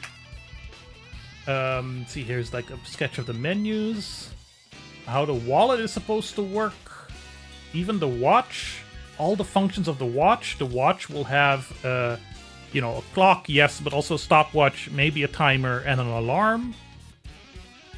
So that's there, and also, where's arms? Arms, I have, arms, right, like, arms only show up when you're using a usable / wieldable item, so like a bottle to drink, or a flashlight, or a tool of some sort, or when you're using some of the pocket items, not the wallet and not the keyring, but the MP3 player, the phone, you know, because it kind of looks better when they're just kind of like this in front of you. And then it can have the thumb animate because you're using the user interface, so it can have the thumb animate. And when you're driving, I want to have hands on the wheel. Because I've kind of written myself into a bind where I've very publicly come out against games like Half-Life or whatever, where you're sitting in a car and there's no bodily presence whatsoever. I think if I had the resources, I would do a full body, but I don't think I can animate all of that properly, and I don't want to. Maybe if I make, you know, if I get a 50,000 euro Kickstarter going. Even then, there will probably not be enough. So that is that. So what I want to do, I got a good gray box material. I'm good. I transcribe paper notes. That's good. So prototype 1, which is what this is, or this is building out. Prototype 1 needs only these features. Oops, that's the forum. Obsidian. I need to be able to click on a button to use it, which is okay. I've got the button and it has a response, but I need to tie it to something, right? So I'll need to do something here to make it happen, just so I have that somewhere. Why do I keep going there? Picking up items and dropping. Now here's my question. I think we just do the basic picking up of a physics item. Not the full hand interact. Not wieldables. Not wieldable yet. And I want sitting in or on a seat. So I have a little chair here that I've modeled that looks like shit. I want to basically have that's body interaction. So I hit E on this and it automatically goes and does whatever. But I need to figure out how to do that. I probably need to, you know, I need to kind of pseudo code it in my head. I need to disable collision, take away control, and then animate the whole thing to sit on here. I can't even jump onto it. That's how low my jump is. That's what I need to do.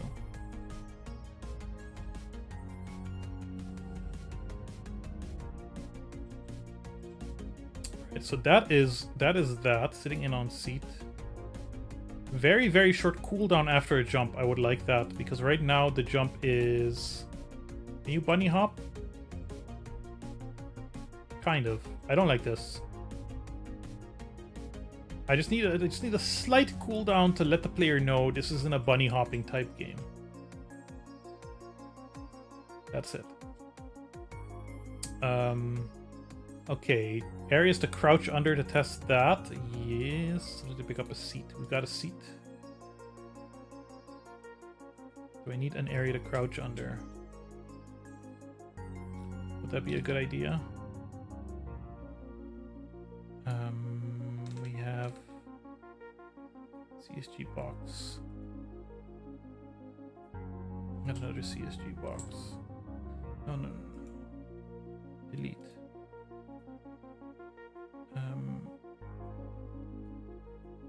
Duplicate.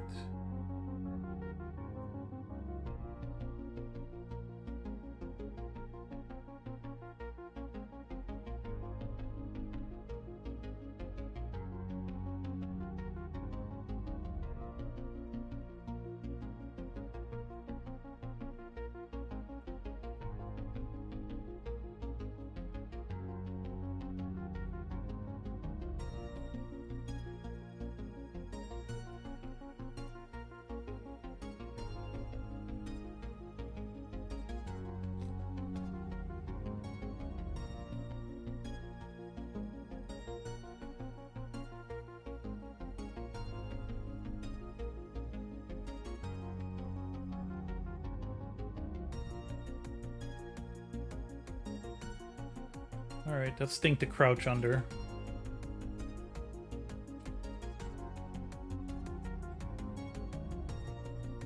So that's done.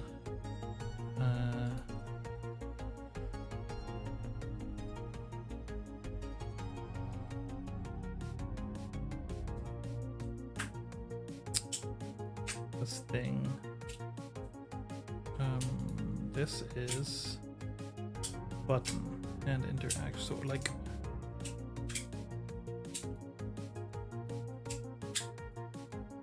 what I need to figure out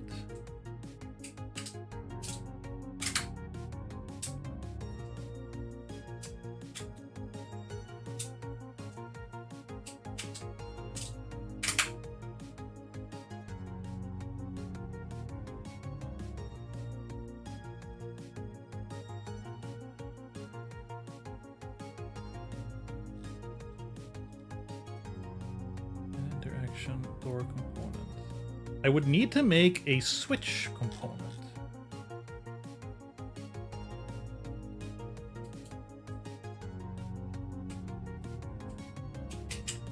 I would need to make a switch component, I think.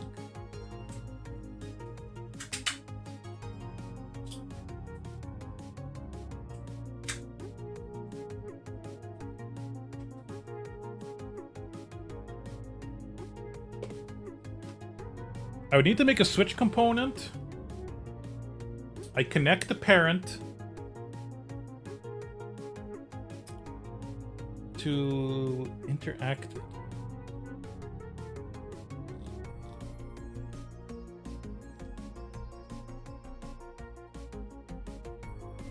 Parent got parent. Can't really connect with this is we go to door component. This is door component.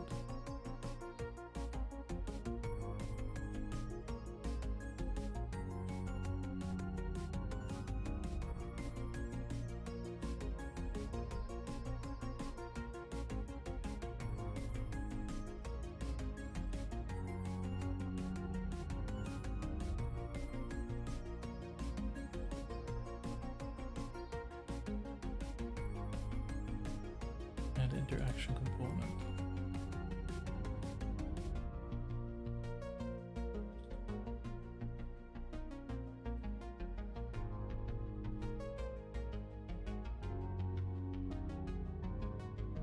Parent add user signal focus. Okay. That's all connected to the parent. If the parent says interacted, call check door.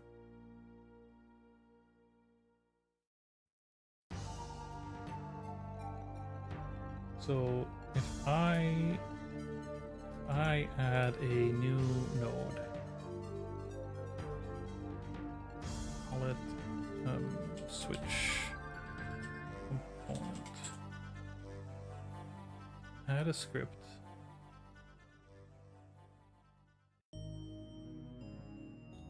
and we make it a class, right? Class name switch component.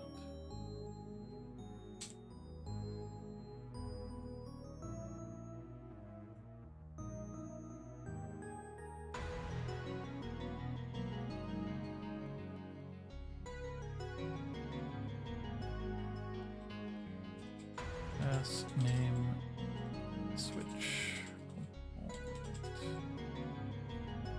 And then okay.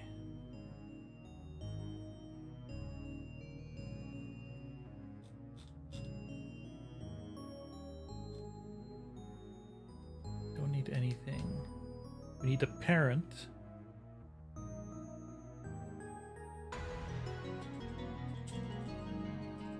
Which we assign in the ready function.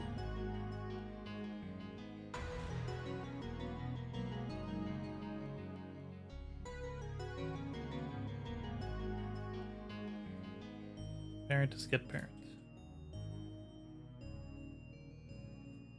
Right. And then where do we connect? Sorry, door component. Parent ready. Okay.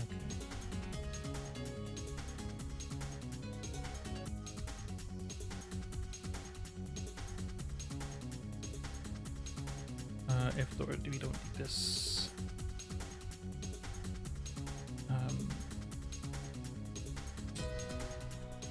Func do switch.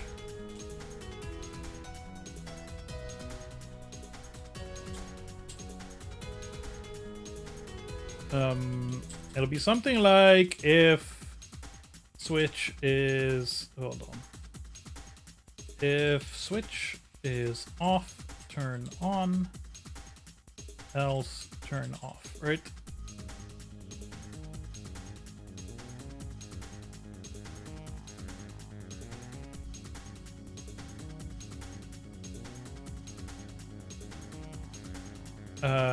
Add export bar. What do we call it? What do we call it? Light?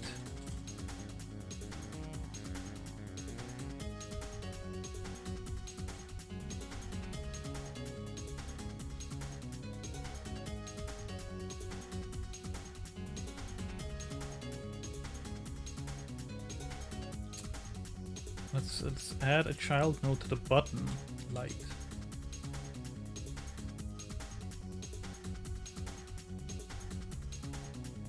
Create it. All right.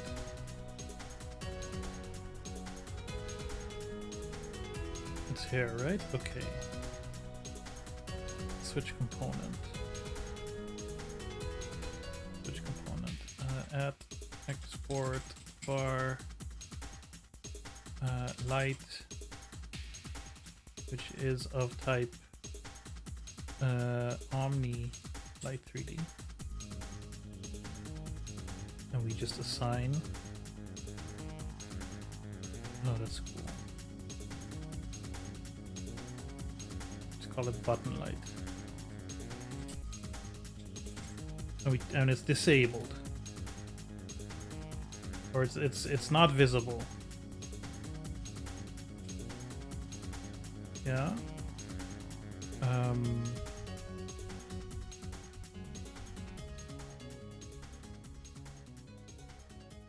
Do switch.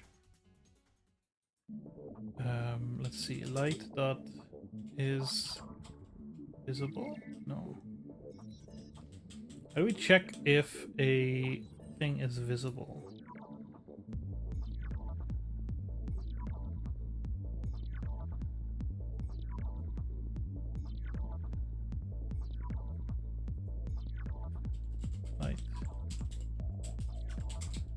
Visible.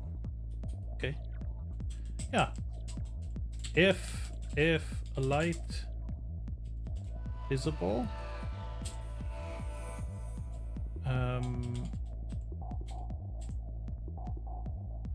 light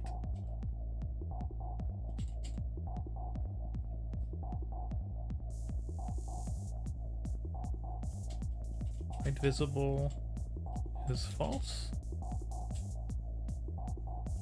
Else, I don't know if this is a light visible. It's true.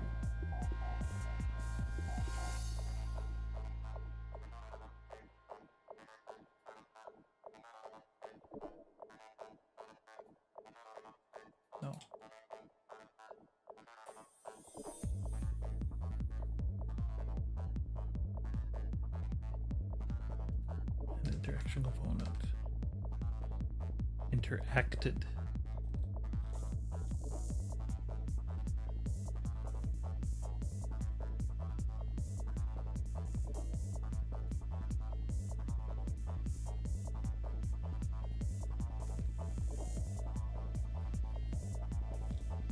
Omnilight 3D.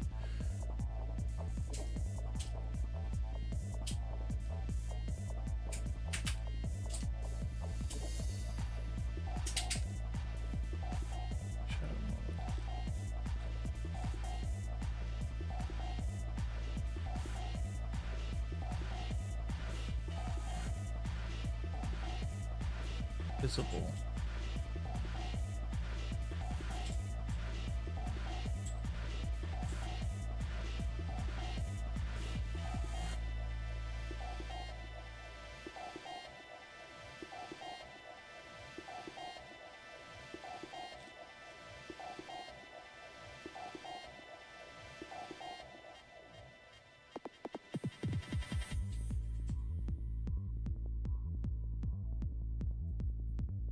Oh, because I have a pass in there. Does that matter?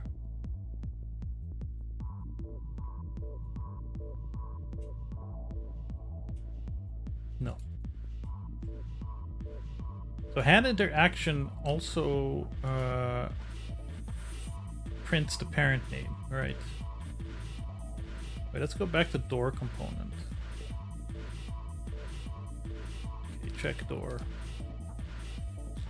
Alright, so that's all it does.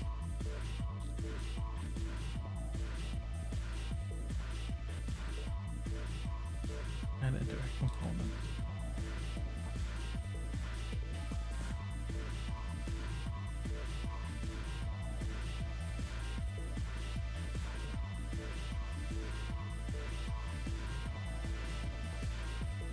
Switch component.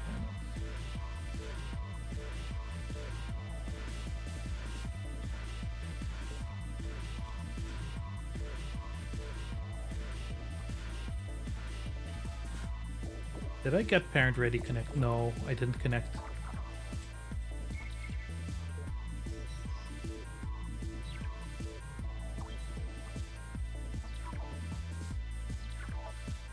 Hey! Hey! We got ourselves a light switch. Let's throw a label on that bad boy so I know. Label.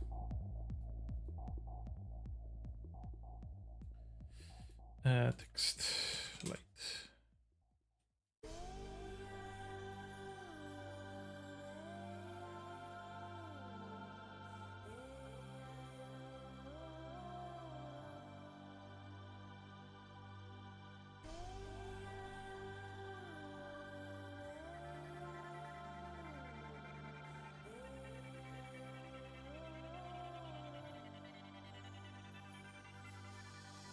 This is starting to feel powerful.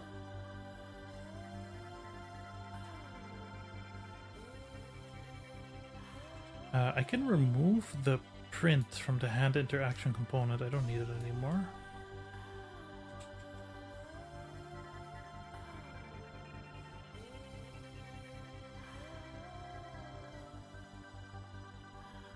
Alright, so that counts as like clicking a button to use it.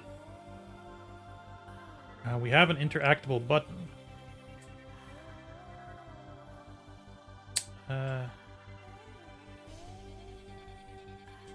We have doors. Okay, let's look at what my requirements were for prototype 1. Basic character controller, movement, and basic interaction. So we have basic interaction. We don't have body interaction. Ramps and platforms and some ground to test all the abilities and feel. We've done that. Interactive items, button to press, maybe something to pick up. We still need to do that. And then I want a vehicle. And that'll be a lot more work. But before we do a vehicle, I think I want... Let's see. I don't need to work on the doors anymore. The physics door is broken. That's fine. I've got like a basics of a door here. That's okay too. I think what I could do is start writing what I want better for prototype 2. Expose variables for FOV that need exposing. Change size to 1.8 meters and view camera height to 1.6 and adjust animations. Actually replace animations with tweens. So the player character right now, at least for crouching,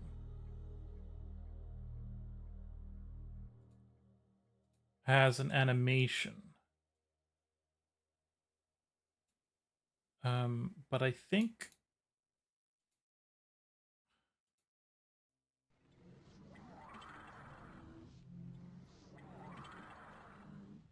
I want to replace the crouch with a tween. The head bob and the jump animation can stay.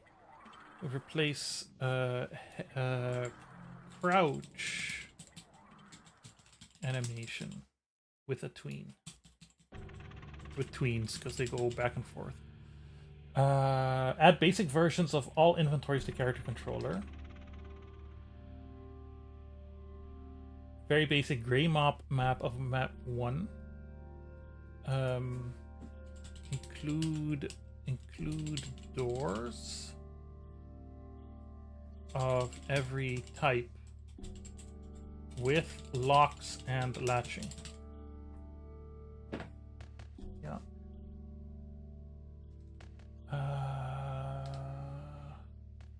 To do.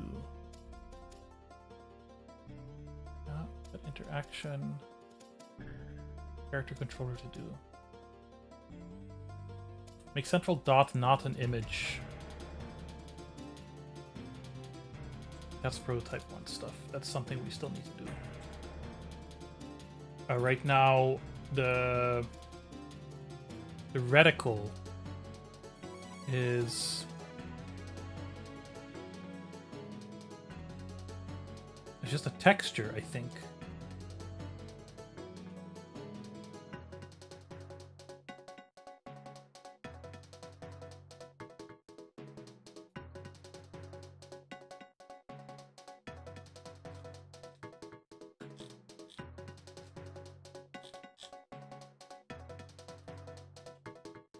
It's just a little dot, but I believe it's an image. And I want to have that change. Is it an image? Reticle. Default reticle. Yeah. So that's something I wanted to change also. Where is... pick up item, use item. Hit a button and a thing happens. Check.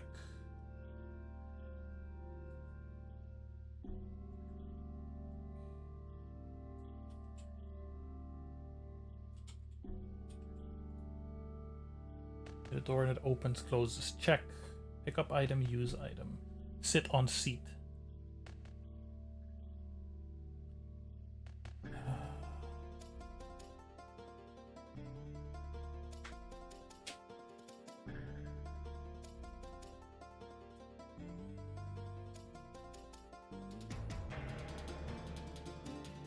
We use a raycast, but we raycast...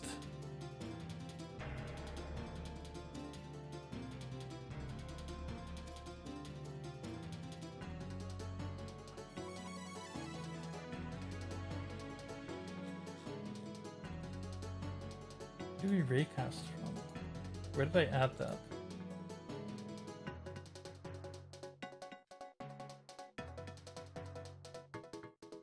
Interact cast. Yeah. So I need to Wait, I have another thing in my head. For prototype 2. And that is raycast. Use shapecast instead. Maybe.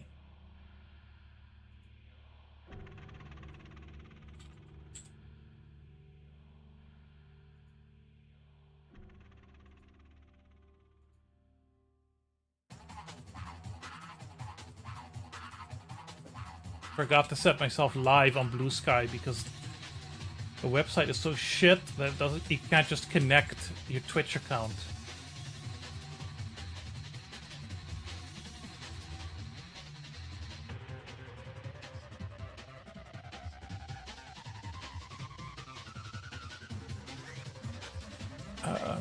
Okay. Where is interact? Input handling. Jumping.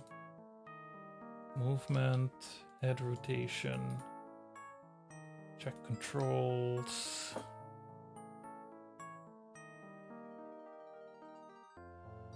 Whatever. Up. Again.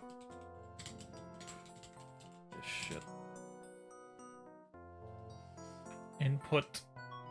Pause. Use hand. Use item. Use body. Plot hasn't got to that yet. Yeah.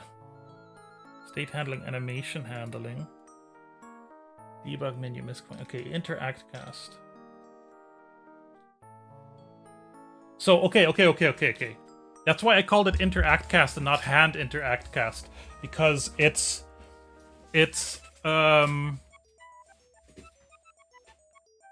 I think I can get away with using a single raycast and using that. So a raycast is literally just like the dough shoots a line from the center of the screen until it hits something, or at least I think I have a interact distance. It goes 1 meter. It's like default 2 meters, but I felt that it was a little unrealistic. So it just shoots a line for 1 meter, and if that line interacts with something, if it hits something, then it sends a message, right? So here I'm standing here. I'm getting close to 1 meter to the button. Now it says button, and if I click, it knows I'm touching the button, so it does what needs to be done. Oops. And then here I have use hand. I have use item, and I have use body.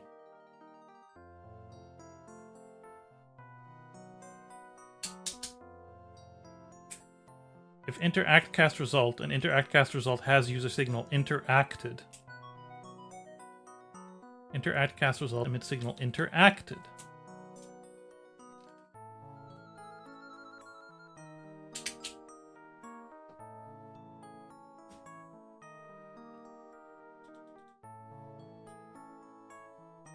And where is use item, use body? All this does is emit a signal. Because this is the easiest one, because all I need to do is emit a signal that say I've interacted with you, and then the button can do whatever it wants. The door does what it needs to do. Right? But if I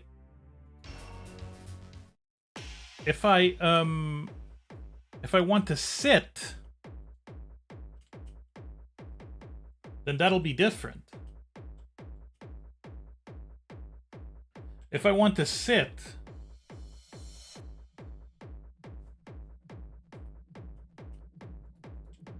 it's not just like, okay, use E on the thing.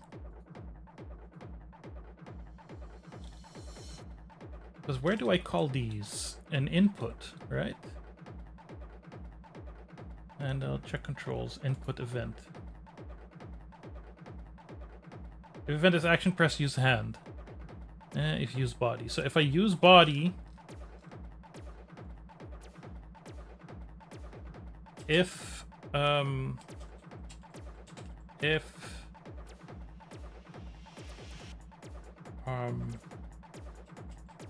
item looked at is body usable, i.e. a chair.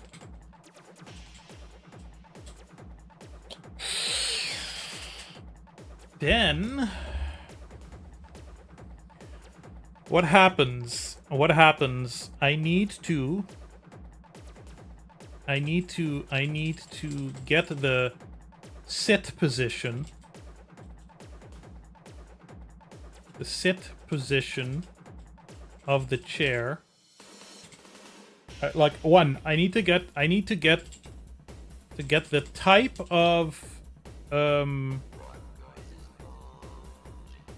of body use, i.e.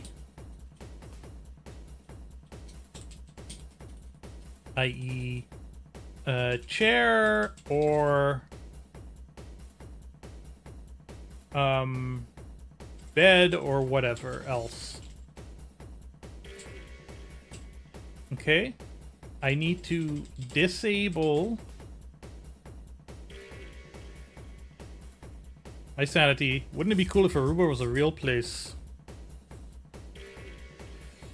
Yeah, well.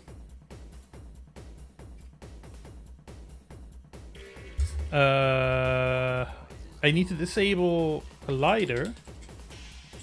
I need to... No, stop saying I need to. Just do get... Disable Collider.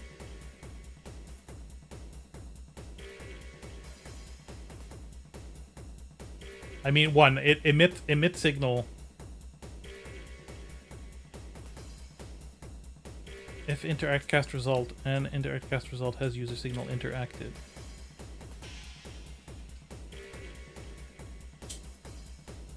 Do I need to emit the interacted signal at all?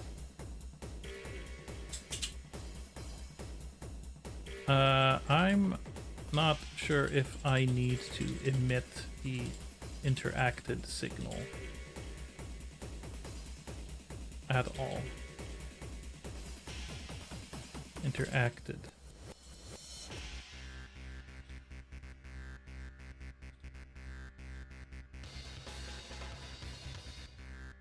Interact cast. We have the camera. I don't know what the space state is. We have the screen center. We have the origin. We have the end. We have a query. Query can collide with bodies. We have a result of the query. We have the current cast results. We get is... What is this?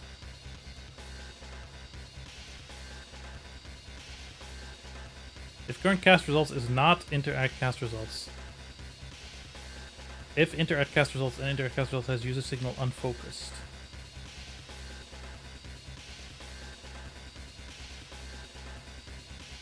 Right.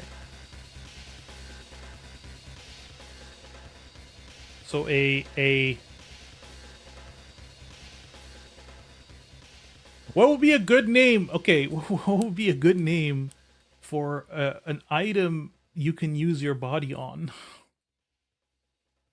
Something that encapsulates chairs and beds and vehicles. Enterable? Sittable? I don't know if body usable is parses very well for me. Body usable. But yeah, I'm not sure if I need to emit the interactive signal. We emit the unfocused and the focused signal regardless. And the current cast result will have the collider name in it.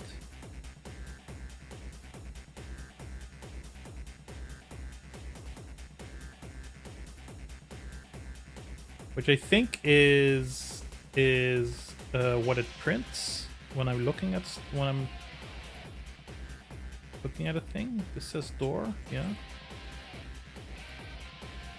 If we go to hand interaction component.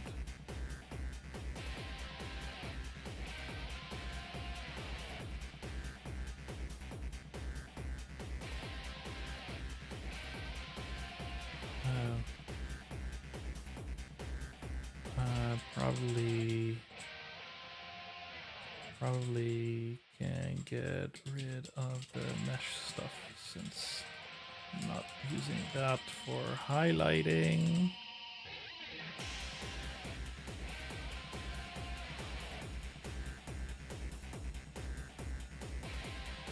It's the interaction context.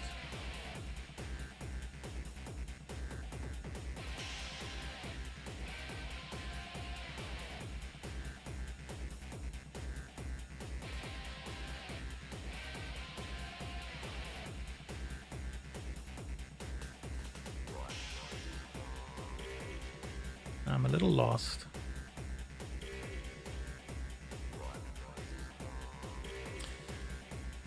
If item looked at as body usable,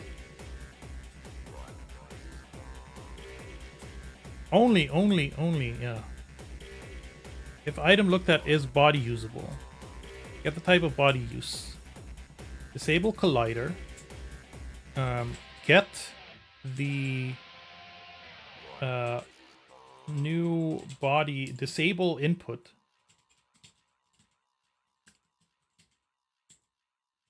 And disable movement input. Which I think in here is immovable. Done with immovable. Is that in there? No, there was a flag for it. Immobile. There we go. Immobile. Right. Whether the player can use movement inputs. Does not stop outside forces or jumping.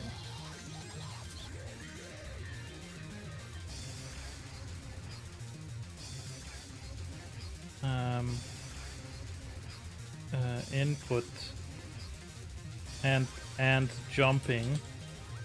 What about outside forces? And then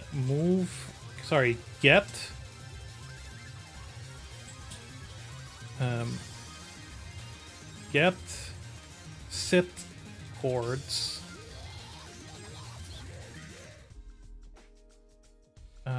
And then move player character to sit coordinate plus facing the right way. That's it. Except how do we then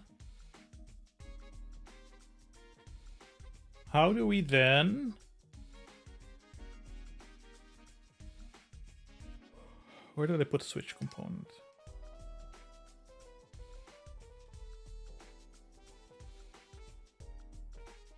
Okay.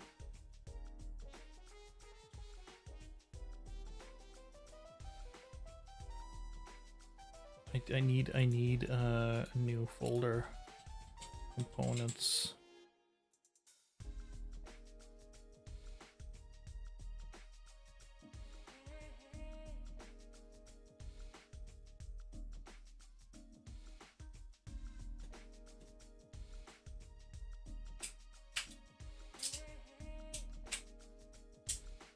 Move player character.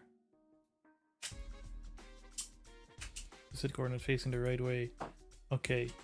And now how do we leave sitting?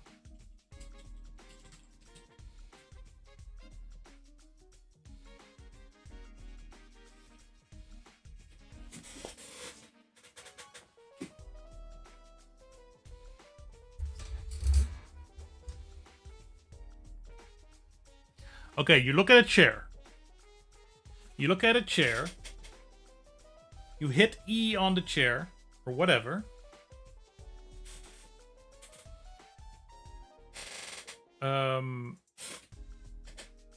Let's just assume chairs are the only thing that exists right now. Beds don't exist. Only chairs. You look at a chair. You hit the chair. You hit use on the chair. And you hit use on the chair. And you automatically animate to sitting correctly on the chair. When you're on the chair, you can't move left, right, forwards, or backwards. And you can't jump or crouch. Jumping and crouching. How about outside forces? Now you're sitting. You can look around. You can use anything in your inventory. You can use your pocket items. It's all good. Like, I imagine you could just sit somewhere and play with your phone or your MP3 player. How do we get back up? Do you hit again? We need a sitting state. That's what we need.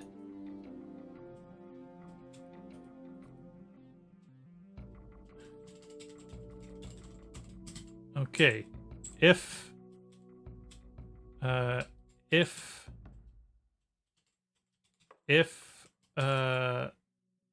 state is not sitting, and if item looked at is body usable, get the type of body use, get set coordinates, disable collider, disable movement inputs and jumping and crouching. Blah, blah, blah. I think honestly, I'm having trouble thinking of anything that isn't sitting. There is lying down, but that is only for... Where is my scene?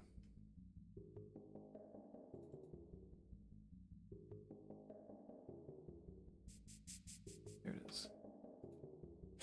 There is only Zool. There is sitting... There's two types of sitting. There is sitting on a normal chair, just a static chair, and they're sitting in your car. But I don't think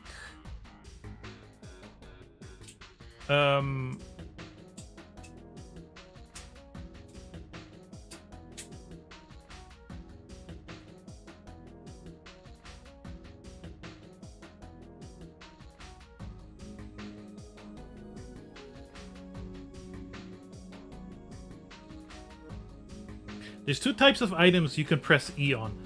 Chair, either static or in your car, and a bed.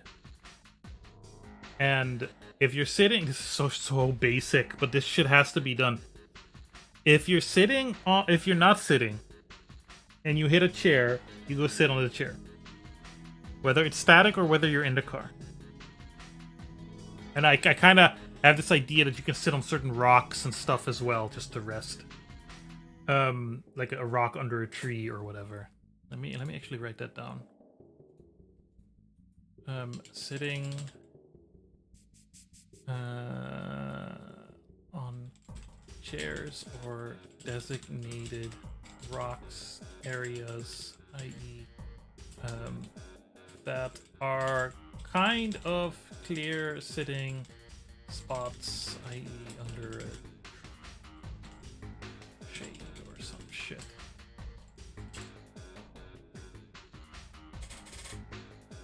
And you need a sleeping state. We need okay. States.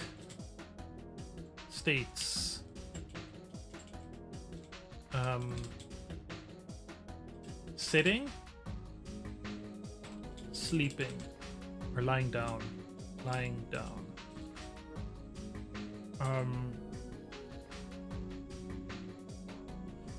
Lying down is only used on one item. It's your bed in your house, and it makes you go to sleep, and it makes a whole bunch of stuff happen. Right, so that's a little more advanced. That's beyond where we are now.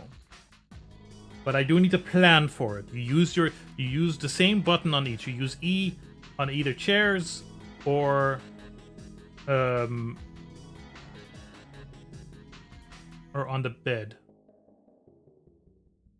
There's no sex mechanic, no. There's no sexing, there's no pooping, there's no pissing, there's no smoking, there's no getting drunk. It's not that kind of game. Not gonna accidentally impregnate anyone. Or anything like that.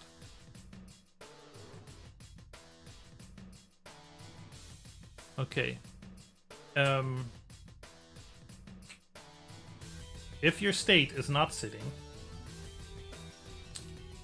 if state is not, there's a difference between what happens too, because when you sit on a chair, you sit, but you're still in control. You just can't move because you're sitting. When you're lying down, the game takes control, right? God, do I need to write this down? Character controller.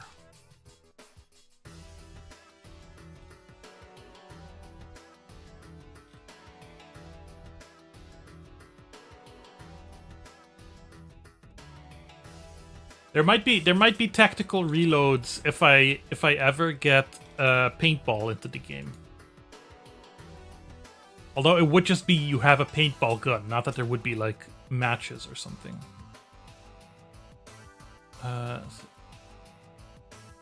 If state is not sitting, and if item looked at is body usable.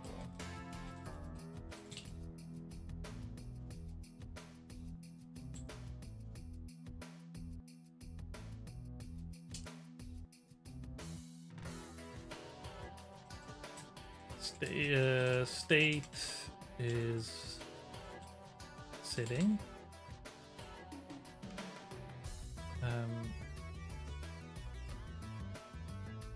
Then all this other shit.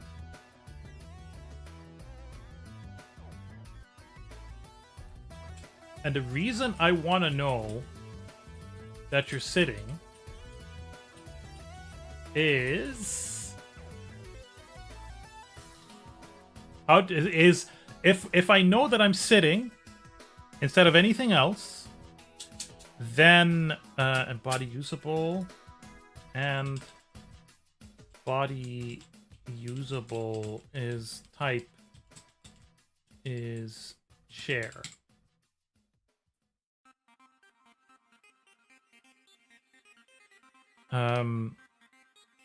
Get the type of body use.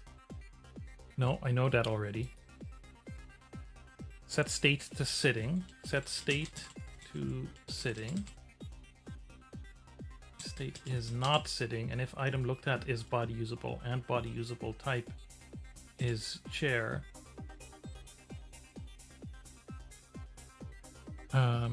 Set state to sitting.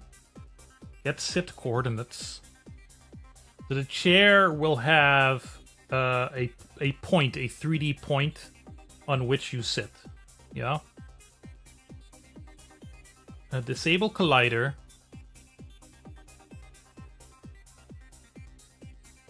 If I disable the collider, then I might not have to shrink the player, but I might still have to shrink the player. Maybe shrink the player collider. Disable movement input and jumping and crouching. I could do this. I can do this outside by knowing what if the state, by knowing if the state is sitting. I don't have to do that in here. Move player character to sit coordinate plus facing the right way. Okay, then we are sitting. If state is sitting,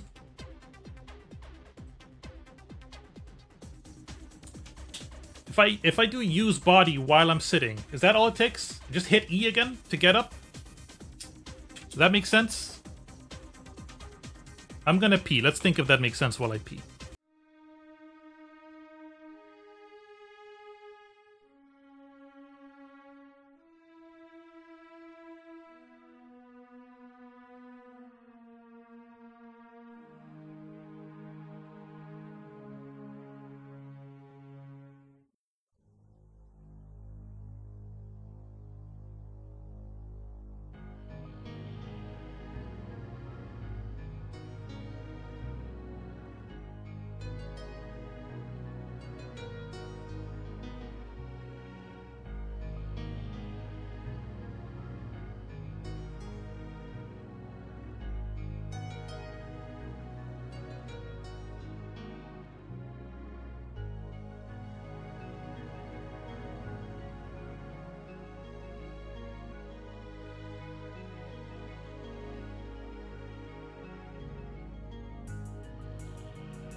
What?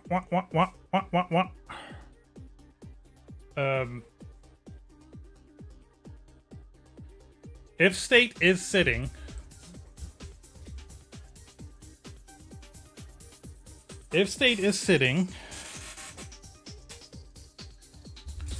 right? Use body means I just pressed E. Get up. Get up.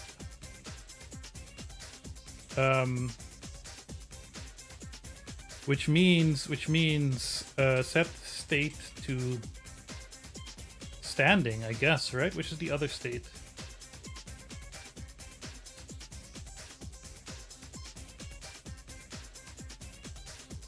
Where are the states?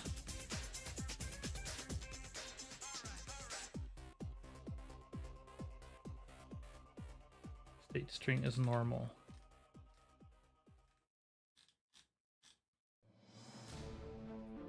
The states to normal, I think. Move. Set player collider to normal. Move player to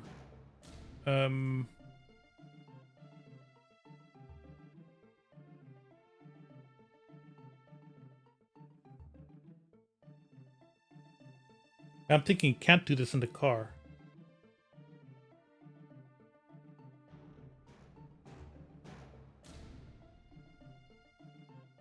Estate is sitting and chair seat. Let's instead of chair, let's do seat. And seat type is not car seat.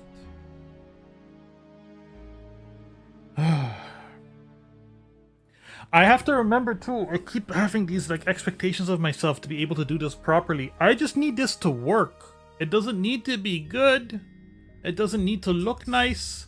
It can be like, oh, but this can cause you all kinds of troubles if you try to do these things which you'll never try. It's all good, it's all fine. Move player to stand coordinates. So a chair, a seat will have two coordinates, two nodes. The fuck is my pen? Where the hell'd you go? God, I have so many pens, and then I lose them all. A seat has a collider, its own collider for regular stuff. It has sit boards and stand boards. Moving is probably a lerp. Player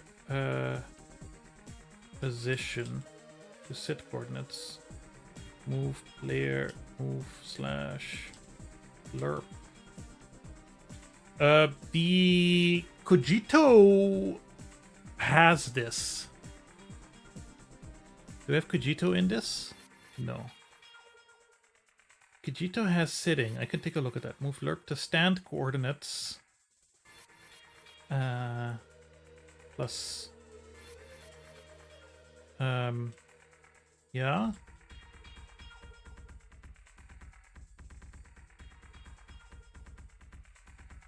What about facing? And enable collider and yeah, enable movement inputs should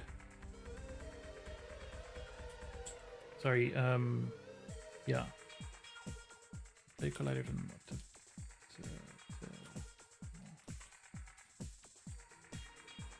in movement inputs.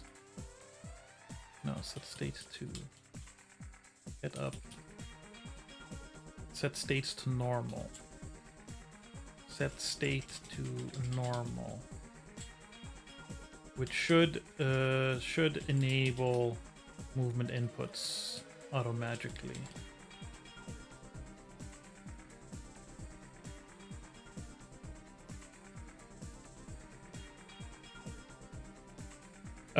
And then if state is sitting and seat type is car seat. If car door is open, then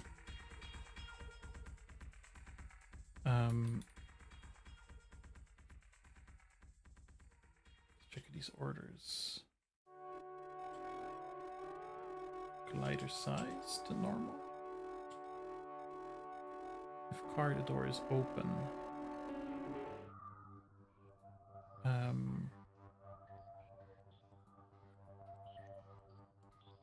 move / lerp to stand coordinates.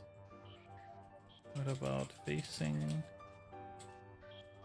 Set player collider size to normal. Enable collider. Set state to normal, which should enable movement inputs auto magically.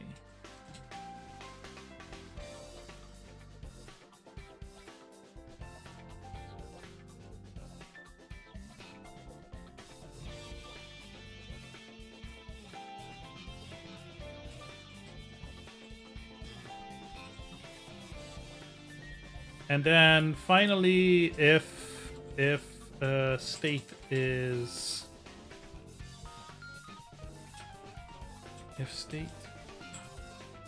if state is not sitting and seat type is bed, do like sleep,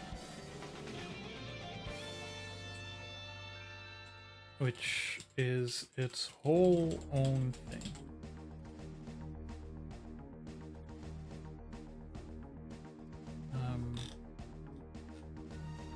Funk, go to sleep. Void, S.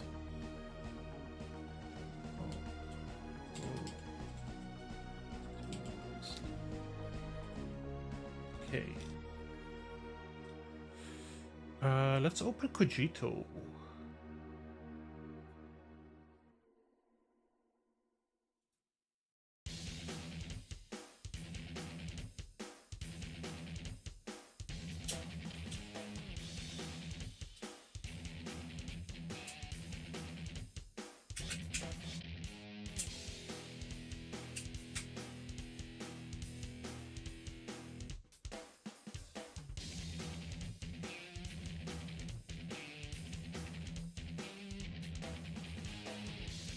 Don't crash, please.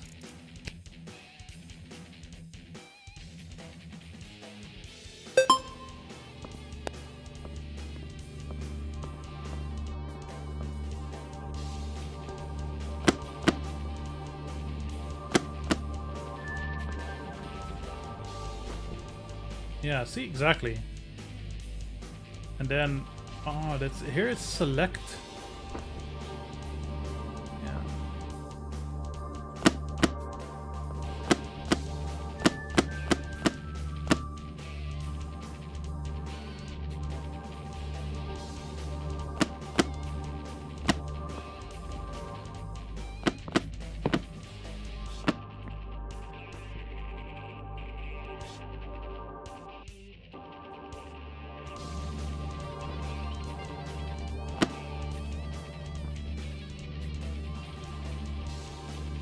No, I don't have to select.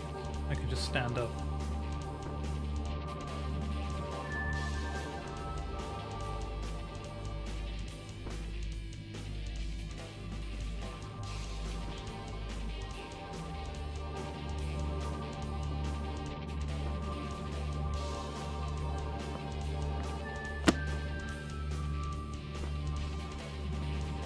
It puts me down in the same spot no matter what.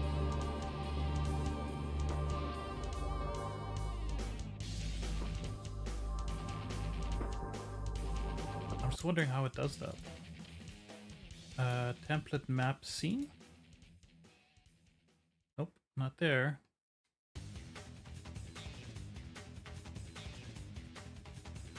Cogito demo scenes. Lobby.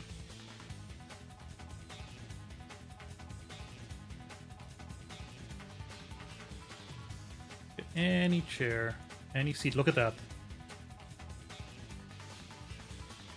The seats have little stool bar square. Okay. So you're a seat type. A sittable. Sittable. I don't like that. You have a mesh. You have a collision shape. You're carryable also, that's fine, whatever. You have a sound. Basic interaction. Okay. Sit marker and leave marker. Marker 3D.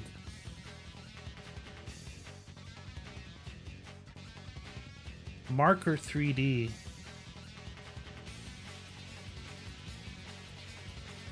Marker 3D. Marker 3D.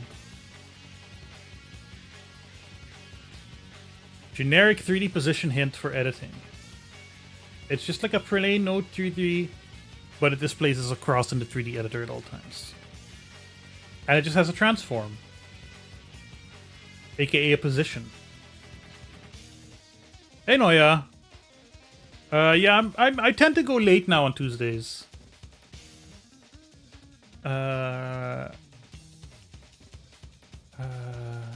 Okay. That's one. I have a sit marker and a leave marker. Sit marker, leave marker.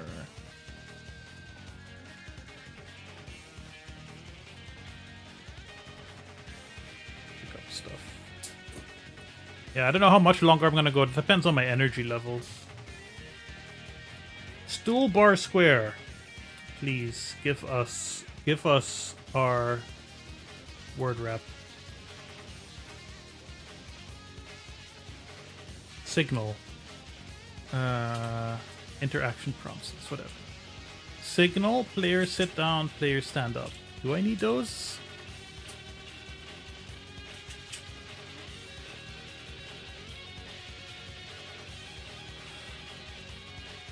Display name, that's fine. Prompt position mode. Marker A, B center. Is sat on start.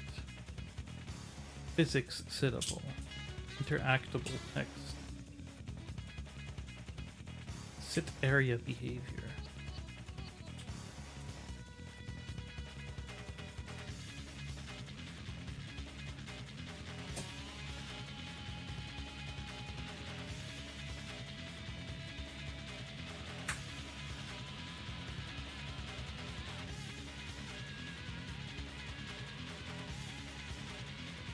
Position node path. Look marker node path. That's 2026, Noya. I'm coping by ignoring most of it. And being depressed enough about the state of my own life. Node path, sit area.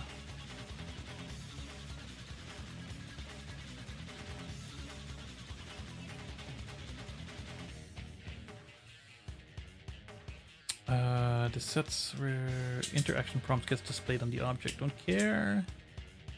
Is set on start. Interaction text when set down.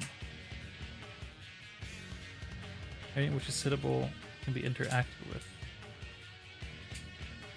This is a completely different way than I am doing it, but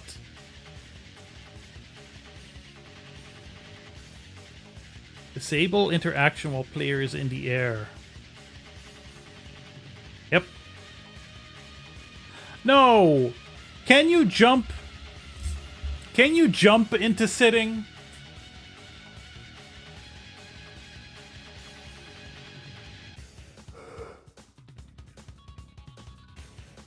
I wonder. It seems kind of fun, right? Like jumping onto the bed. I'll leave that for now.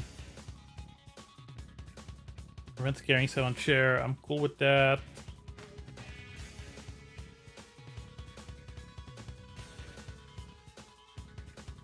Vision.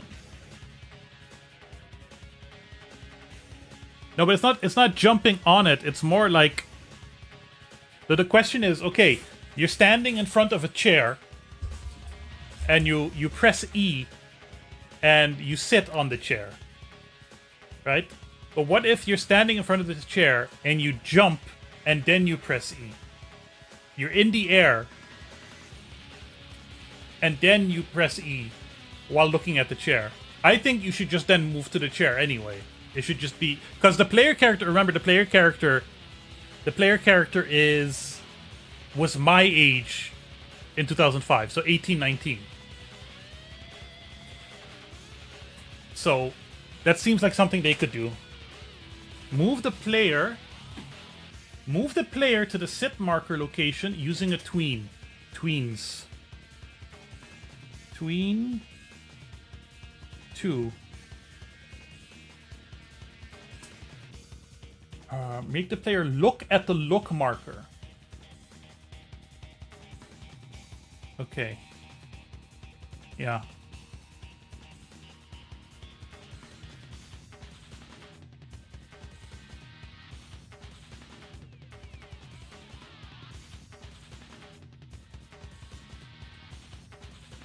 Between to look marker.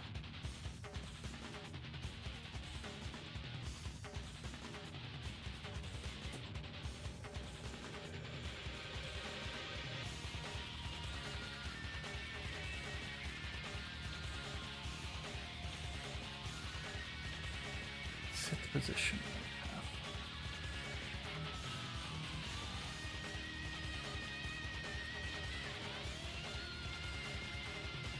Cooldown. A cooldown. Yeah. Cooldown.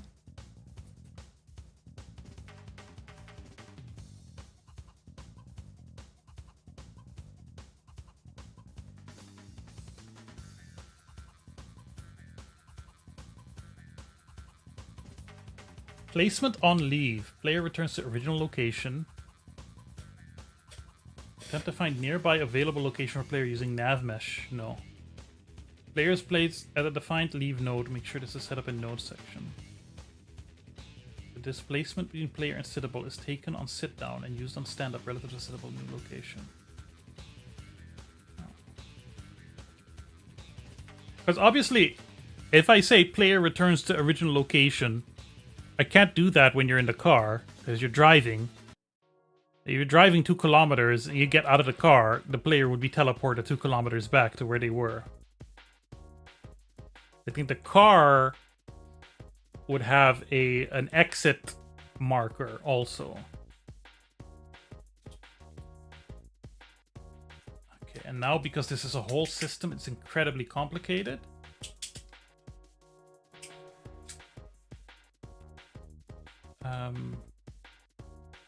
I think I got what I need from this. Sit down.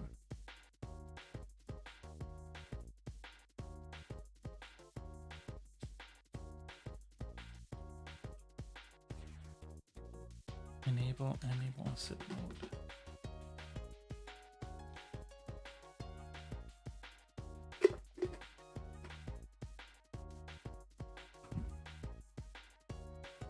How do you get the player?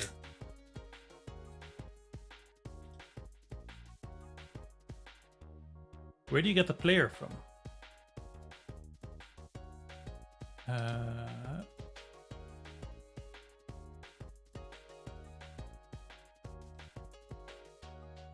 Vision, animation.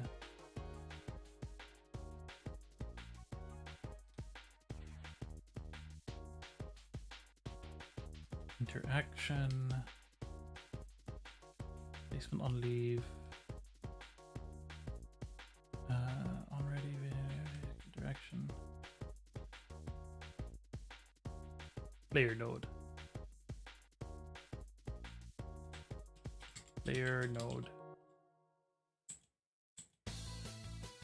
current player node. Yeah. So I'm pretty sure I have the player in a global.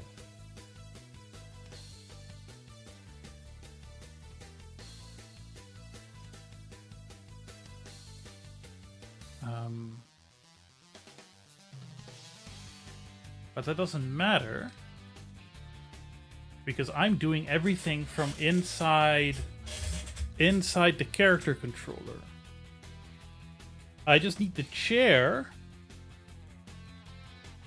I need the chair to have a body interaction. Okay. Oh. I need the chair to have a body interaction component. Did we make that yet?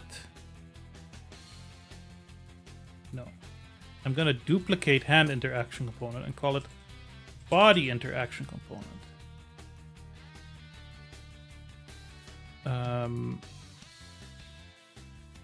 So, Noya Sally's being very modest. She's an extremely capable seamstress. Last name, body interaction component. Don't need you.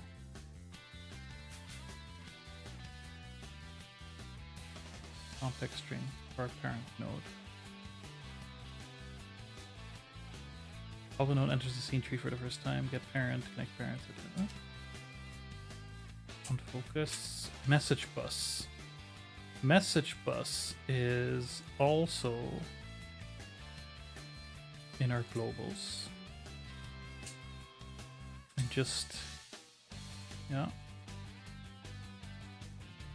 Body interaction. Body interaction focused. Body interaction unfocused. Don't need you. Don't need you. So where's the chair? Where did I put the chair? Chair selected. Yeah, chair gets body interaction. I saved you, right? Body interaction component. Thought I gave it to the chair.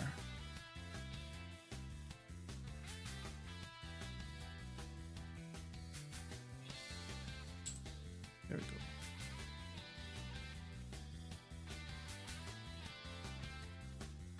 Chair. So now, let's say chair? No. Because I don't have body interaction focus in my message bus. I don't have the signal. Signal, body interaction focused. Signal, body interaction unfocused. My learning of all of this, like half the time, is just me learning this extremely slowly. But that's what it is. Because here it says button, and then here it says nothing.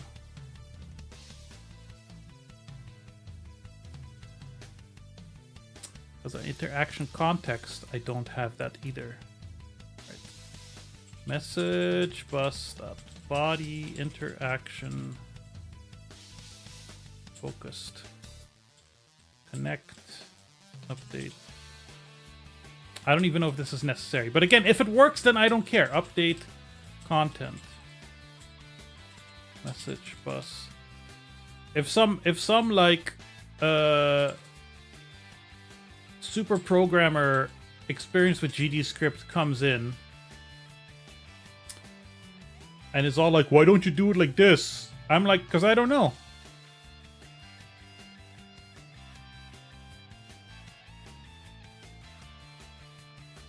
That's why.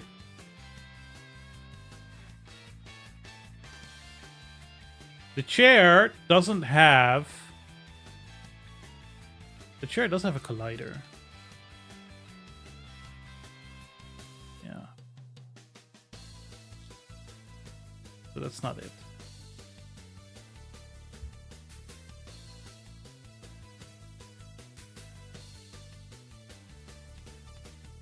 It has a context.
Oh, okay. It does work. Not perfectly though.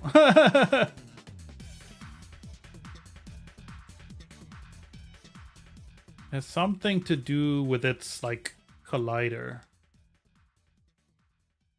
Oh,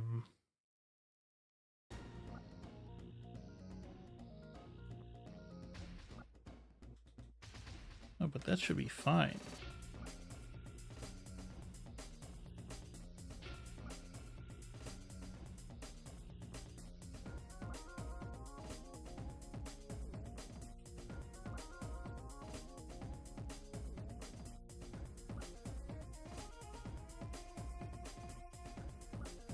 Why does that?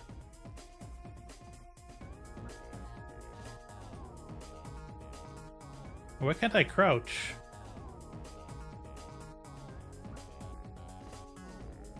Hi, alien boobs.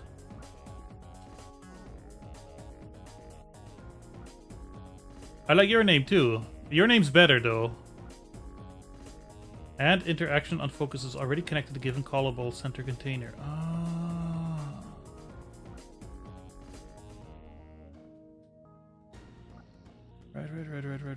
Right.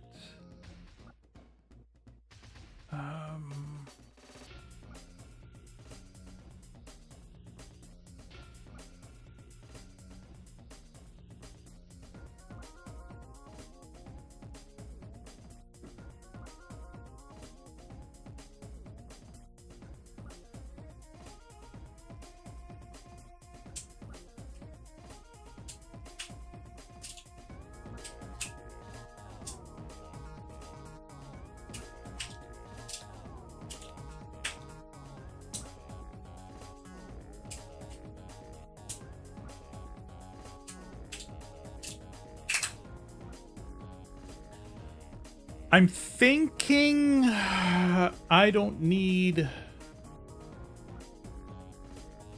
separate scripts.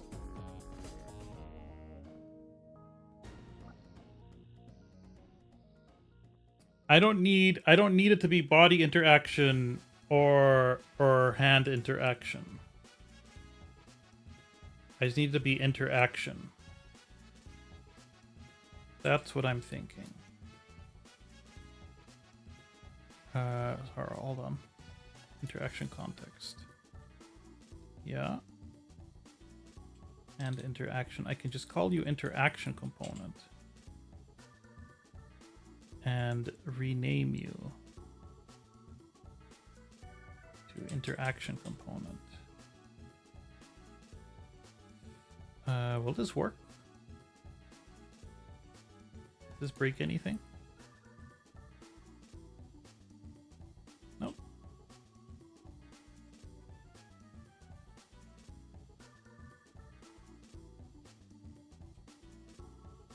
I had this revelation last time at the end of the development stream where I realized that what I'm working on right now, these interactions, is like it is the the very basis of the game. Other than walking around, you know, walking around is important, of course, but like this is what everything in the game will be based on. Well, these three types of interaction, so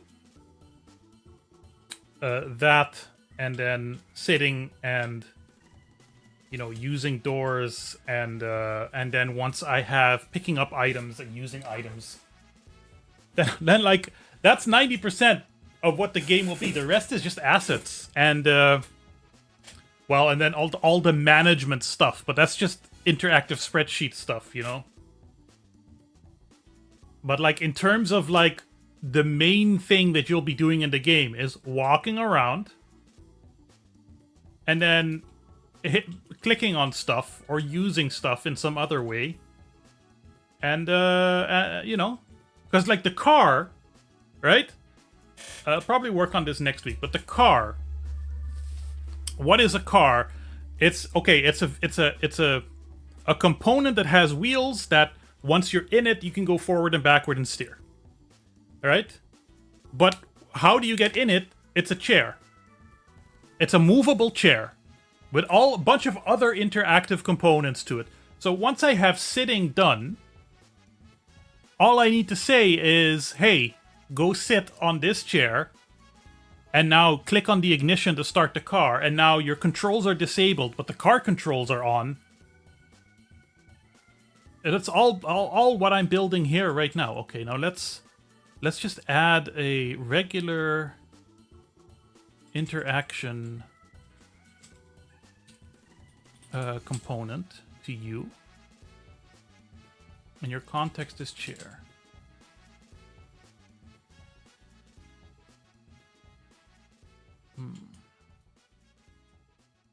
Okay, well your collider is a little iffy and weird. And my crouch isn't working.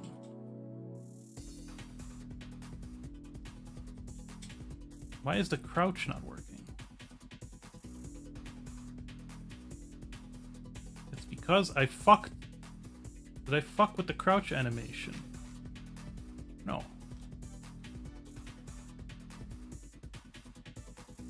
No, that's fine. It might be because I put it on loop.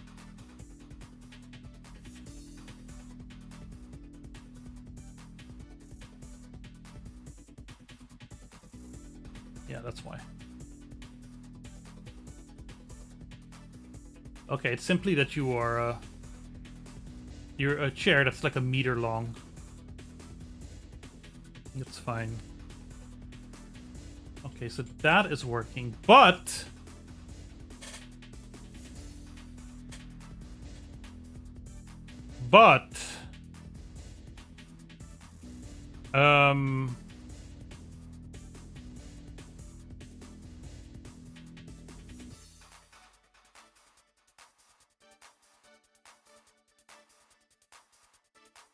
here's our problem.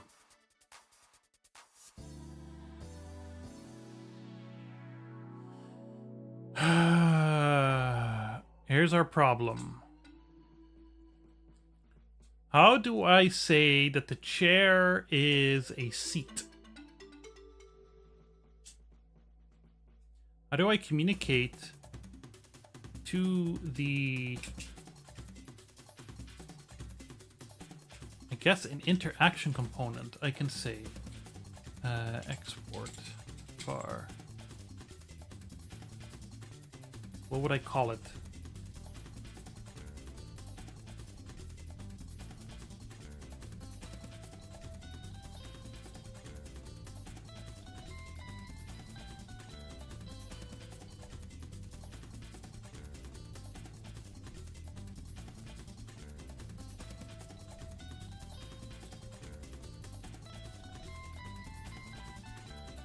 Is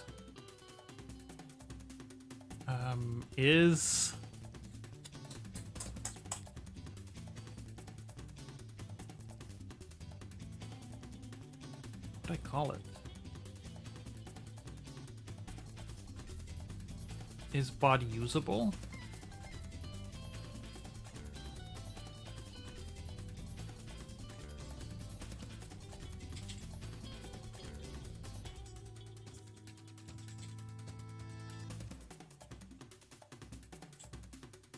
And export our body usable type.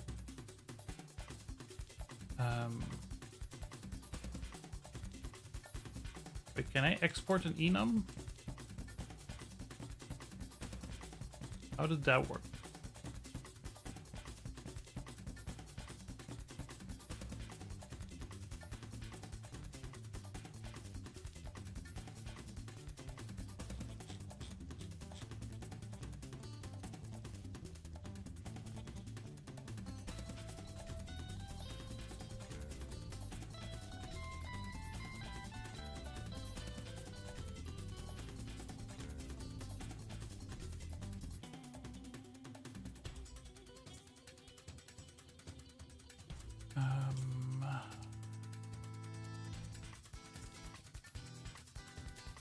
Body interactable can be deleted.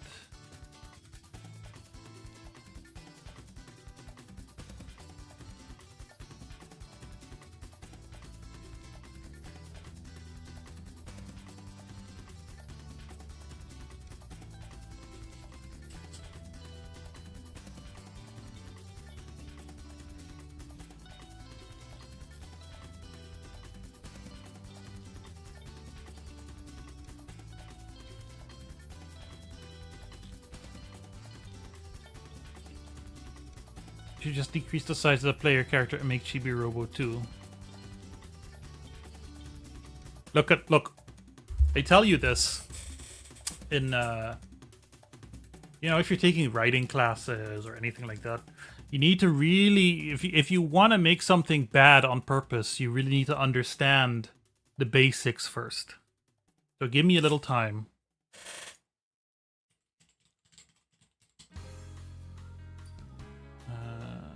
Okay, enum cannot be exported. So how does that work? Sudo export enum.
What was it called? A marker 3D.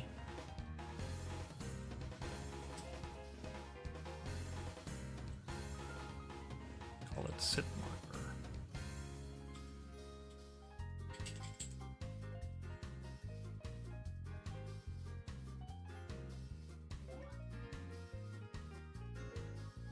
And then you add another marker 3D. And you call that leave marker.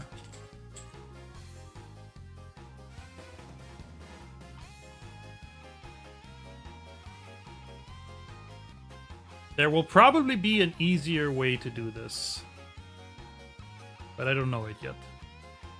And another child, marker 3D, and you call this look marker.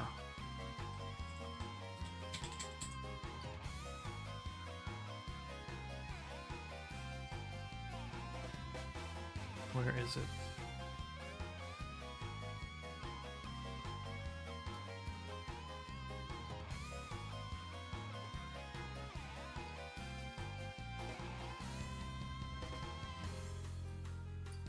Okay, interaction component, we go Category. Seat markers.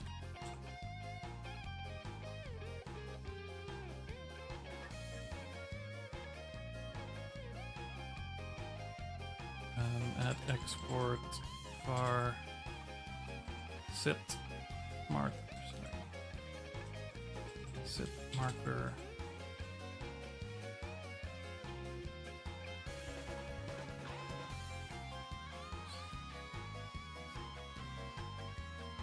Still want to understand how to use enums correctly. Enum.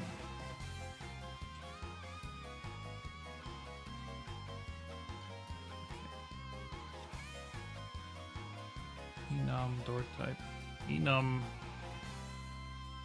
body usable. Sorry.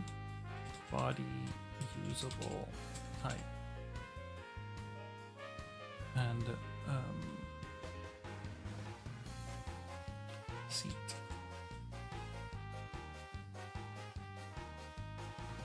Seat and bed. And export. That ain't right! Export var is body usable. Yeah, I know. I don't know what else to call it. I have interactables that are usable by hand and interactables that are usable by the body. Okay? So aka you can sit on them. And those are two different types of usable things.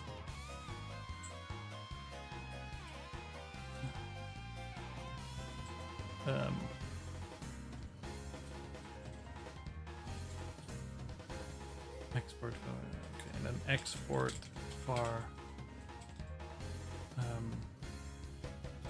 body usable type of body usable type is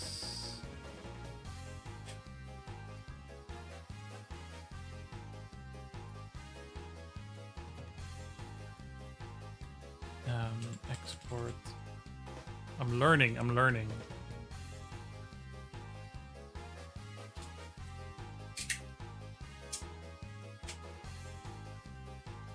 House.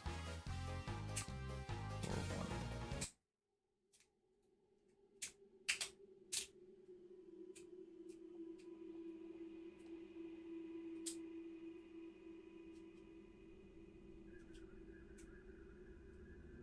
Close settings, screen settings.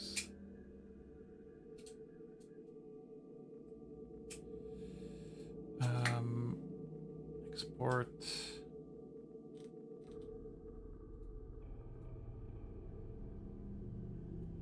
Export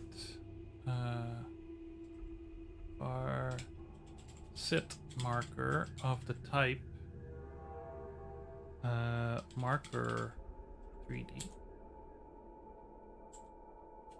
Export var leave marker of the type marker 3D and export var look marker of the type marker 3D. All right.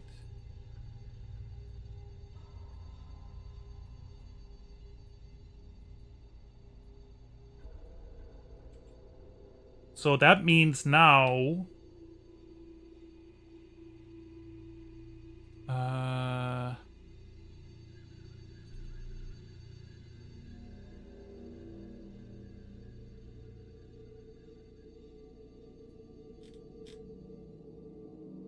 now we have that.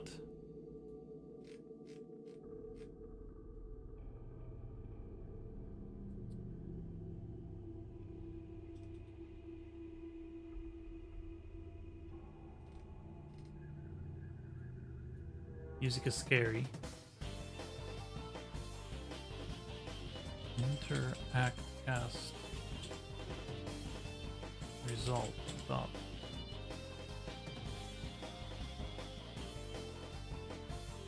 Yeah.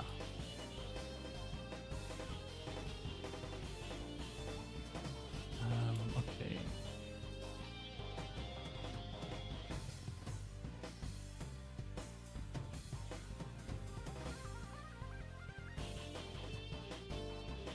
All right. So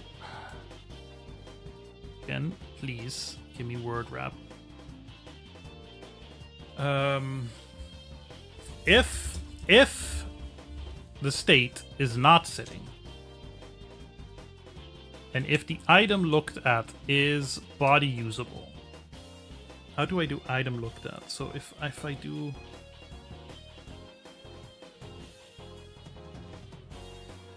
interact cast result.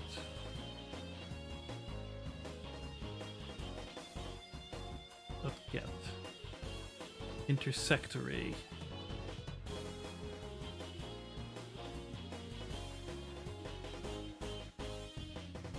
How to get the node?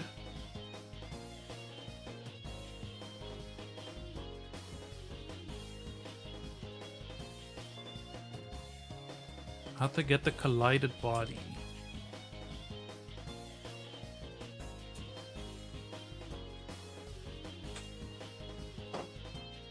Create the ending pointed array being created from global coordinates. Returns a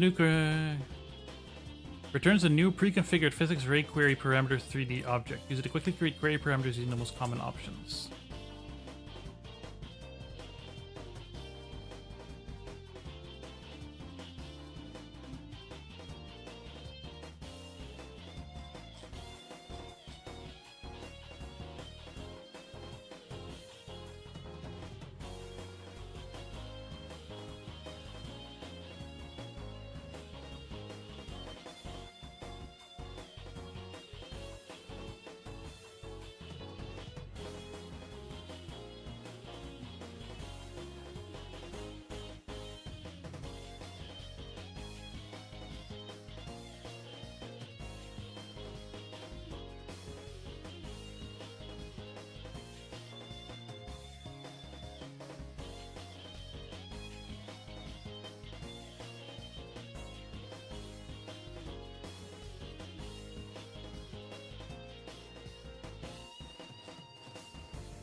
The colliding object is collider.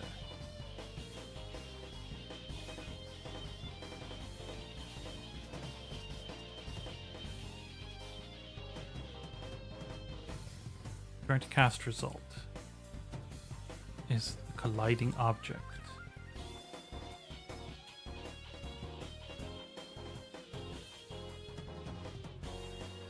Interact cast result.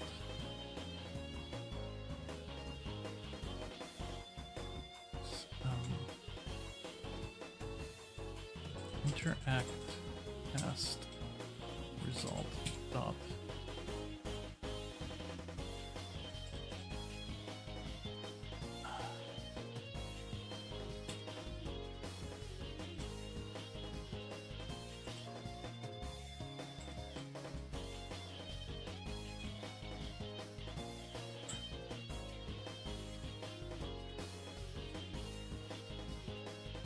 Oh my god.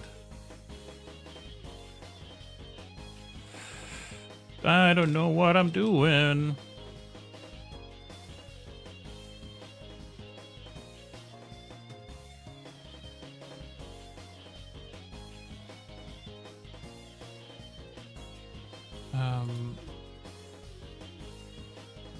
How do I find...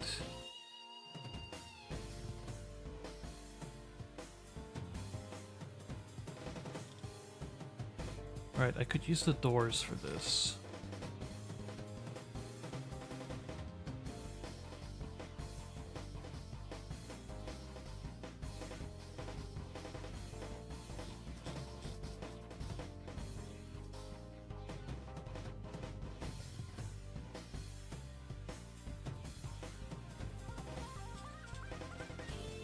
Godot get variables of intersected node.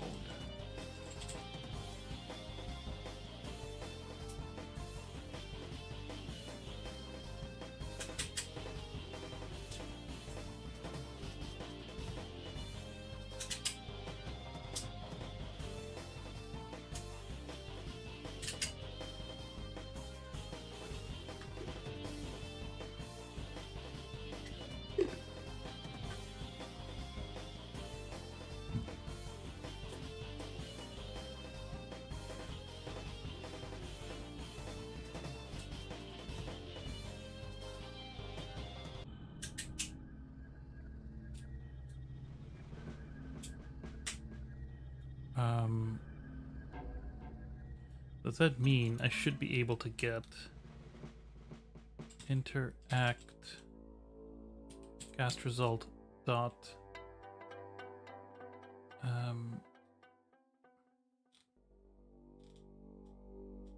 interaction component?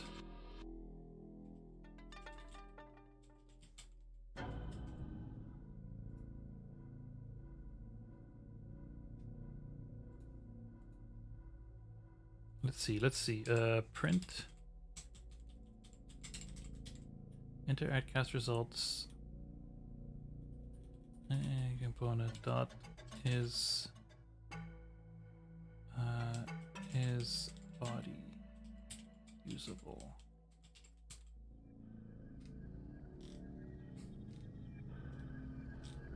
Do I have use body? What do I have for use body? Body R. Right. It should probably be F, but right now it's R. Nope. Invalid action.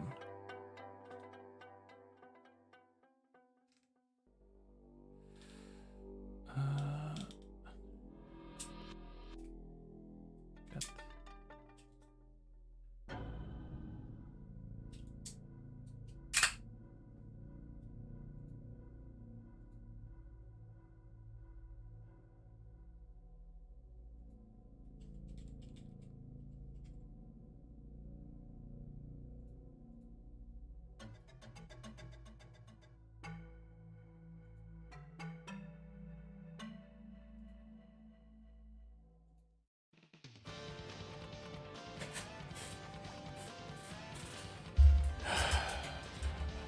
Current cast result.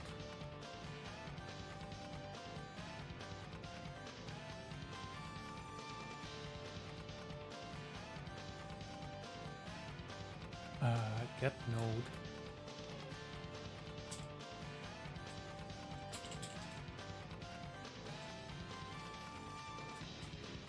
How does get node work?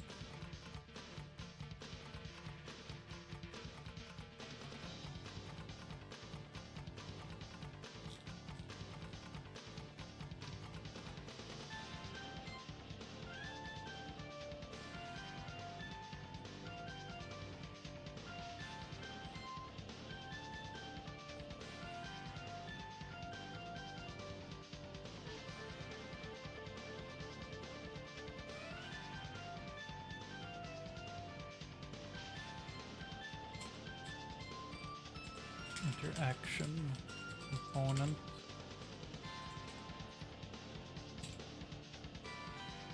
That is body usable.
might have to rethink how I'm gonna do this.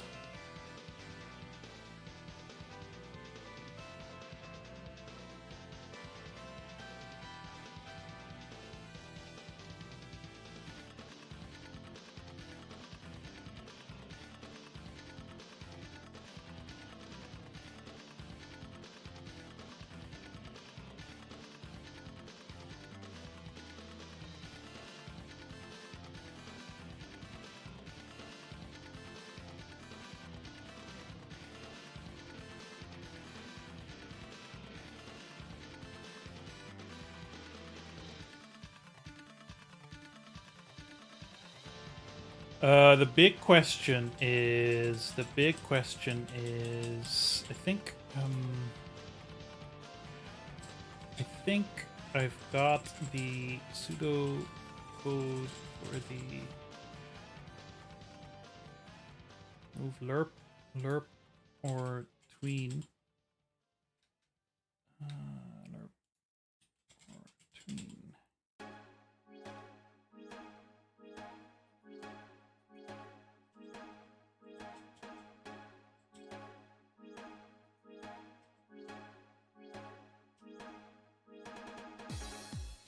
Also to look at coordinates.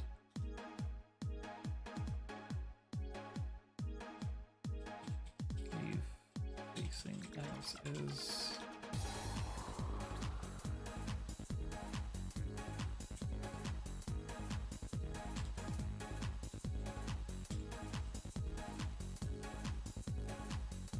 Look at look marker also.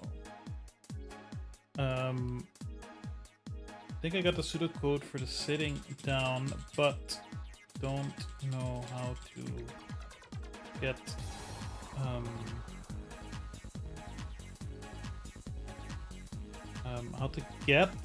the markers from the seat.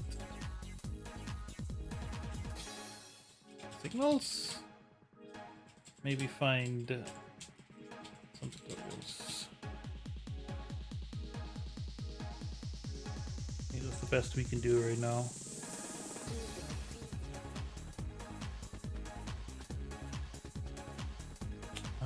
Okay, so sitting, we're gonna have to wait on a bit.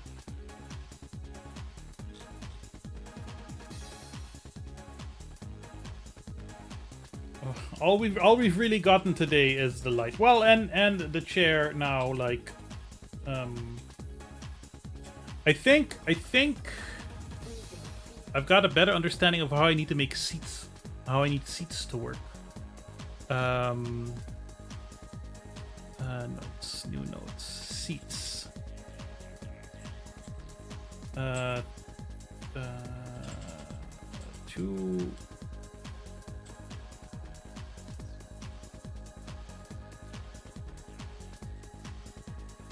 Two types of seats.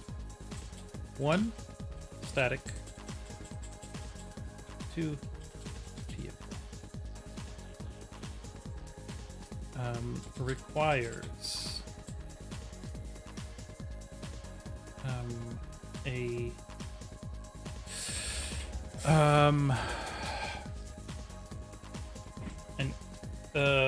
a main collider to encompass the whole seat just for the interaction ray, so that it's got a zone around it to get a model OBS.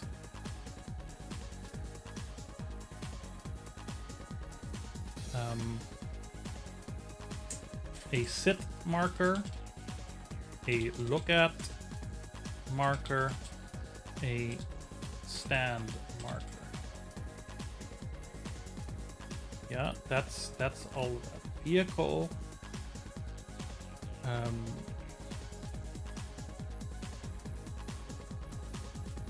Vehicle same. Same wires.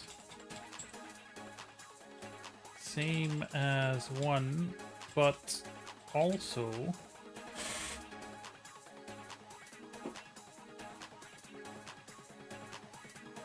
needs to be a type, right?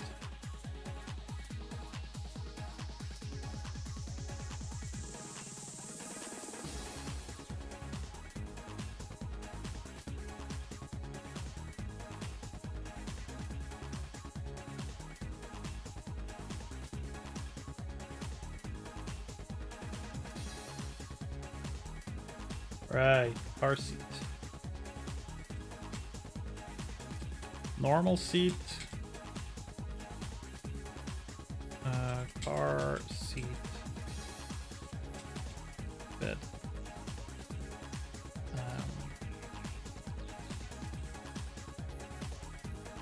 Same as 1.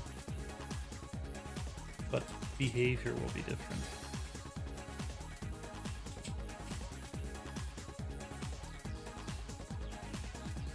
Cooldown.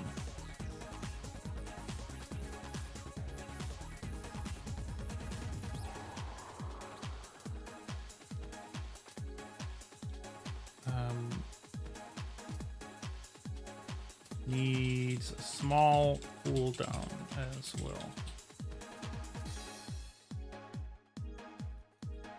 You can't sit if you're already seated. Can't requirements same as 1, but behavior different because might need to parent player to car and can't leave seat unless door is open.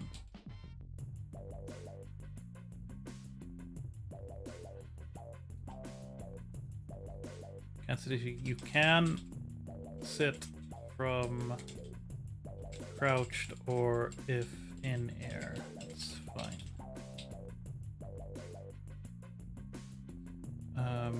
On interact, player character shrinks, loses, disables, lighter, lerps or tweens to sit marker. Get up, player reverts to normal, and looking at look marker, player reverts to normal and lerps or tweens to stand a marker.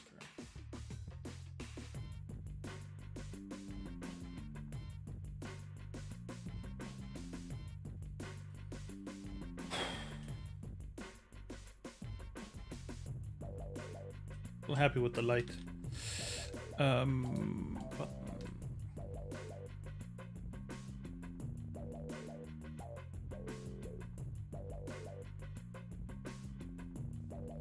I still need to understand signals better because I think having the light as a child of the button is not always what you want.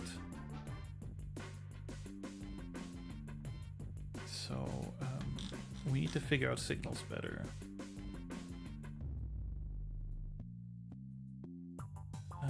Please learn signals more in depth, specifically for your needs, i.e. switches.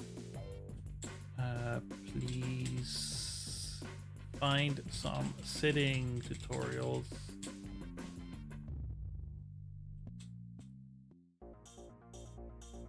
I was hoping to make more progress.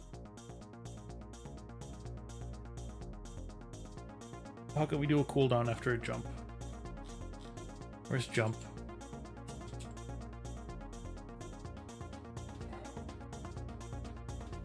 We can add a cooldown. Jump velocity.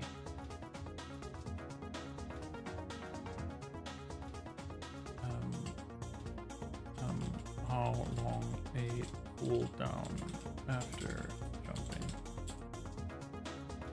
Net export. Bar. Jump. Cooldown. Float. The default is 0.5 seconds.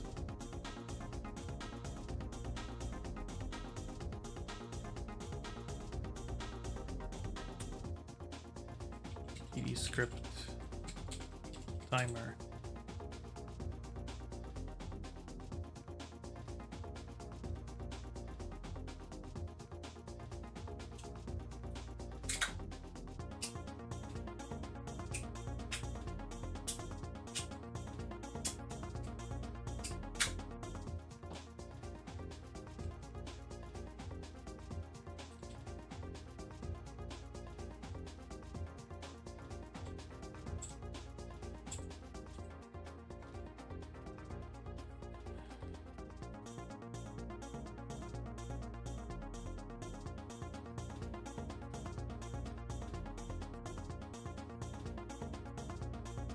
Physics process. Handle jumping.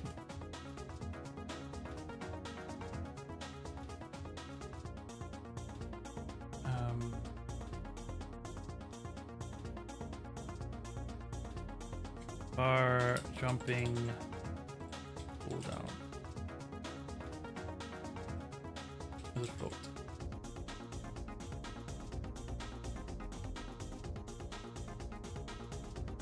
For jumping cooldown is jump cooldown.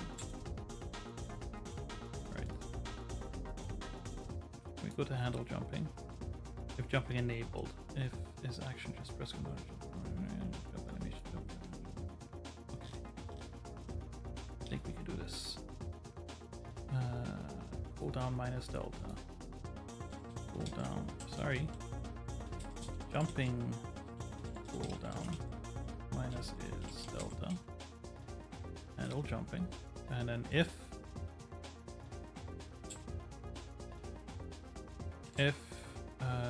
sorry.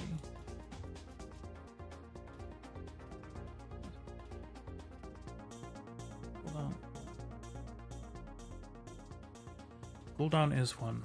Cooldown is delta. If cooldown is minus 0, do something here.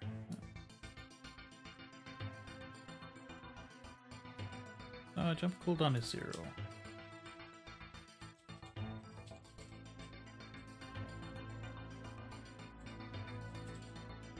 If jumping cooldown equals 0, handle jumping.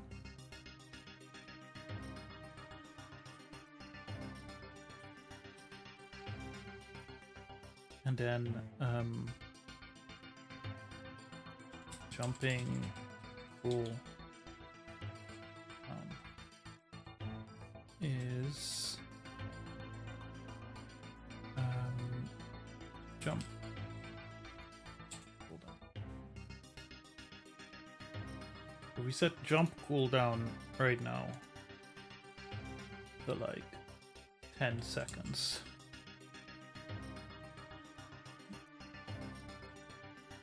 Starts off there. That makes sense.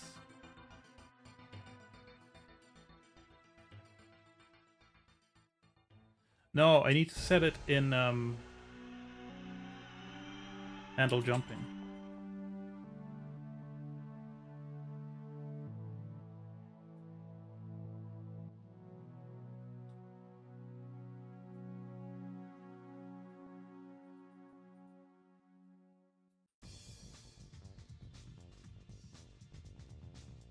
Sorry. If jump cooldown equals 0. Sorry, don't mean to assign. Handle jumping. If jumping enabled and jump cooldown equals 0. Then we do jump.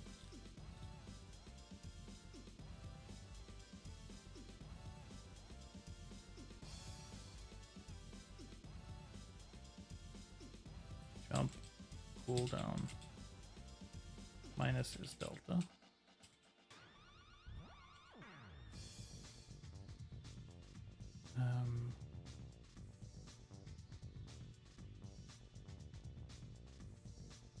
Jump, do the jump, and we do jump cooldown equals. That's annoying.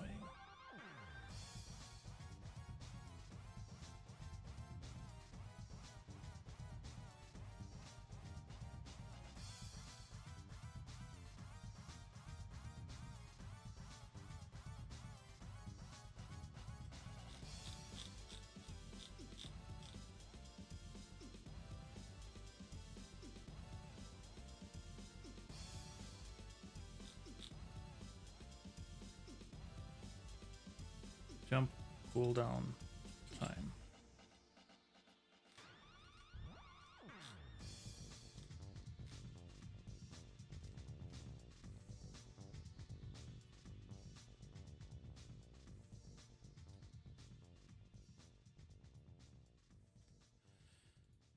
Var jump cooldown. Jump cooldown time.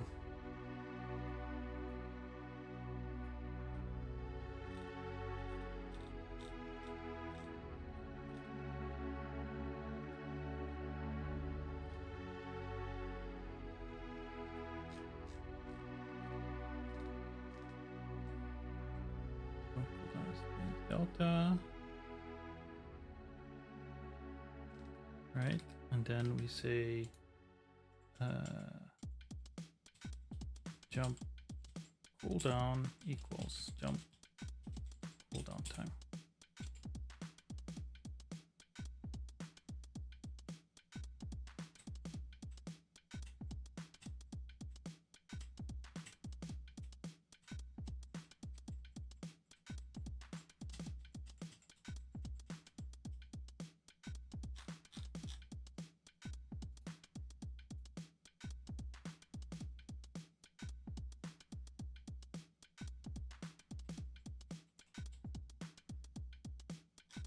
Okay, hold on.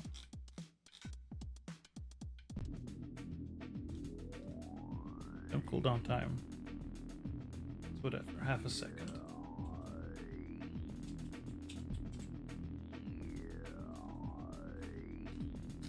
Then we set jump cooldown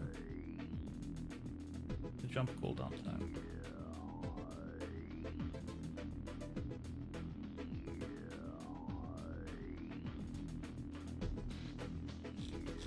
Base jump cooldown.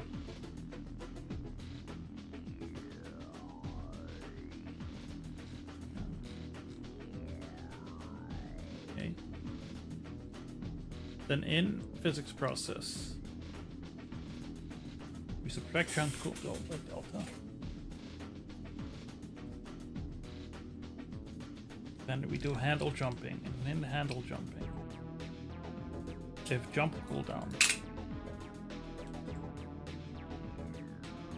smaller to or equal to 0. Might be it.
Alright, I think we've got it.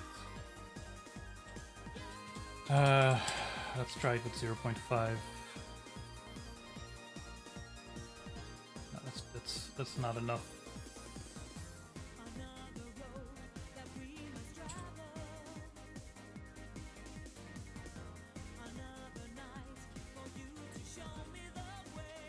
A little more than 1 second. 1.5 might be too much.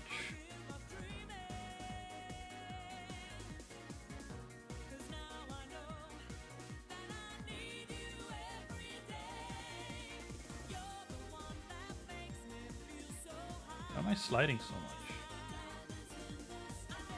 What happened?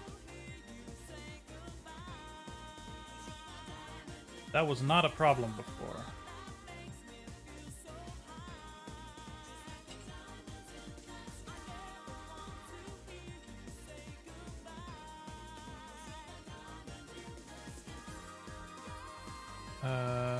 Where did that come from?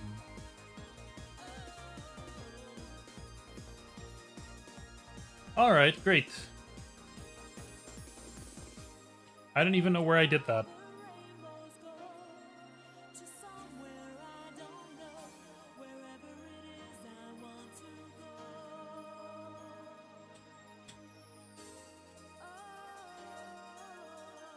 I don't like how the cooldown feels anyway. So that's all gonna go.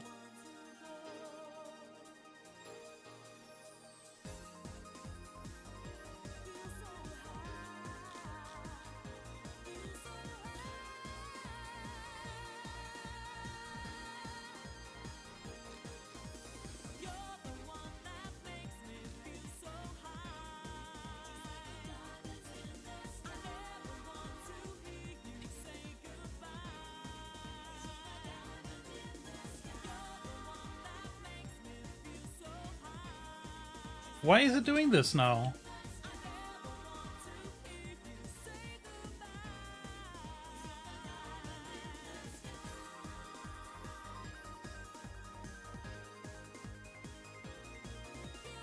Okay.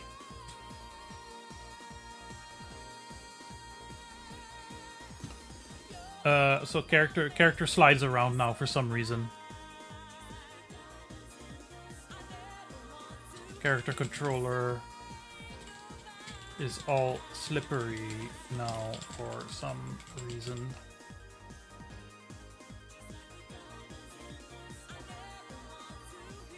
Let me just restart, see if that makes a difference. Once I build a little more seriously, I'm gonna use version control, but right now I'm just doing it balls out.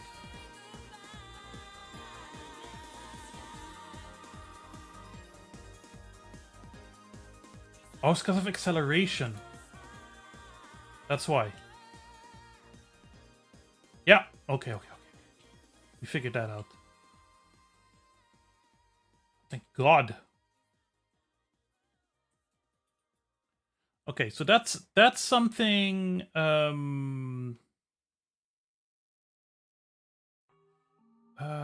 Very short cooldown after jump. That's no longer necessary. I can tell that I'm sleepy. I have learned some things. I've not accomplished much, but I've learned some things. I don't know what I'm gonna play on Thursday yet. I tried. I was thinking to play the Getaway games, and I had downloaded them. And one, I was annoyed by like the dialogue and the fucking, you know, Guy Ritchie accents and dialogue and all that shit. And it took like 10 minutes to get into gameplay. And then the frame rate was shit, even in emulation, and it didn't feel great, and it didn't look great. And I was like, if I play this is going to be another one of those miserable streams where I'm just sitting there being annoyed. So I don't know yet. Maybe what I'll do is just work more on this. Maybe I'll figure out signals a little bit better and see if I can see if I can figure out how to do chairs. And then we can move forward with Prototype 1. I'd like to have Prototype 1 done maybe before the end of the month, and then we can continue on Prototype 2, where the character controller would be basically done, because I'd add inventory and I'd start working on the map and the car. Just a very basic version of the car.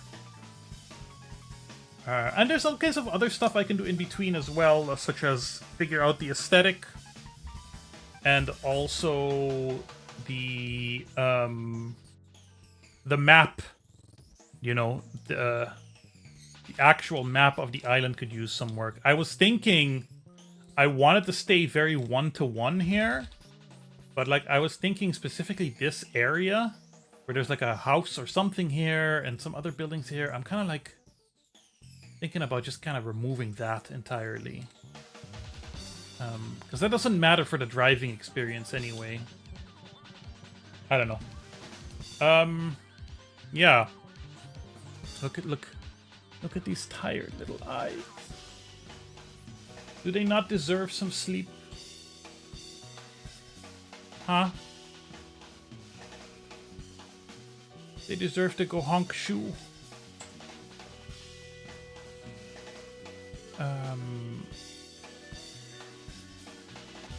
Unless I find something fun to play or whatever. That is also possible, you know. It happens sometimes. Also,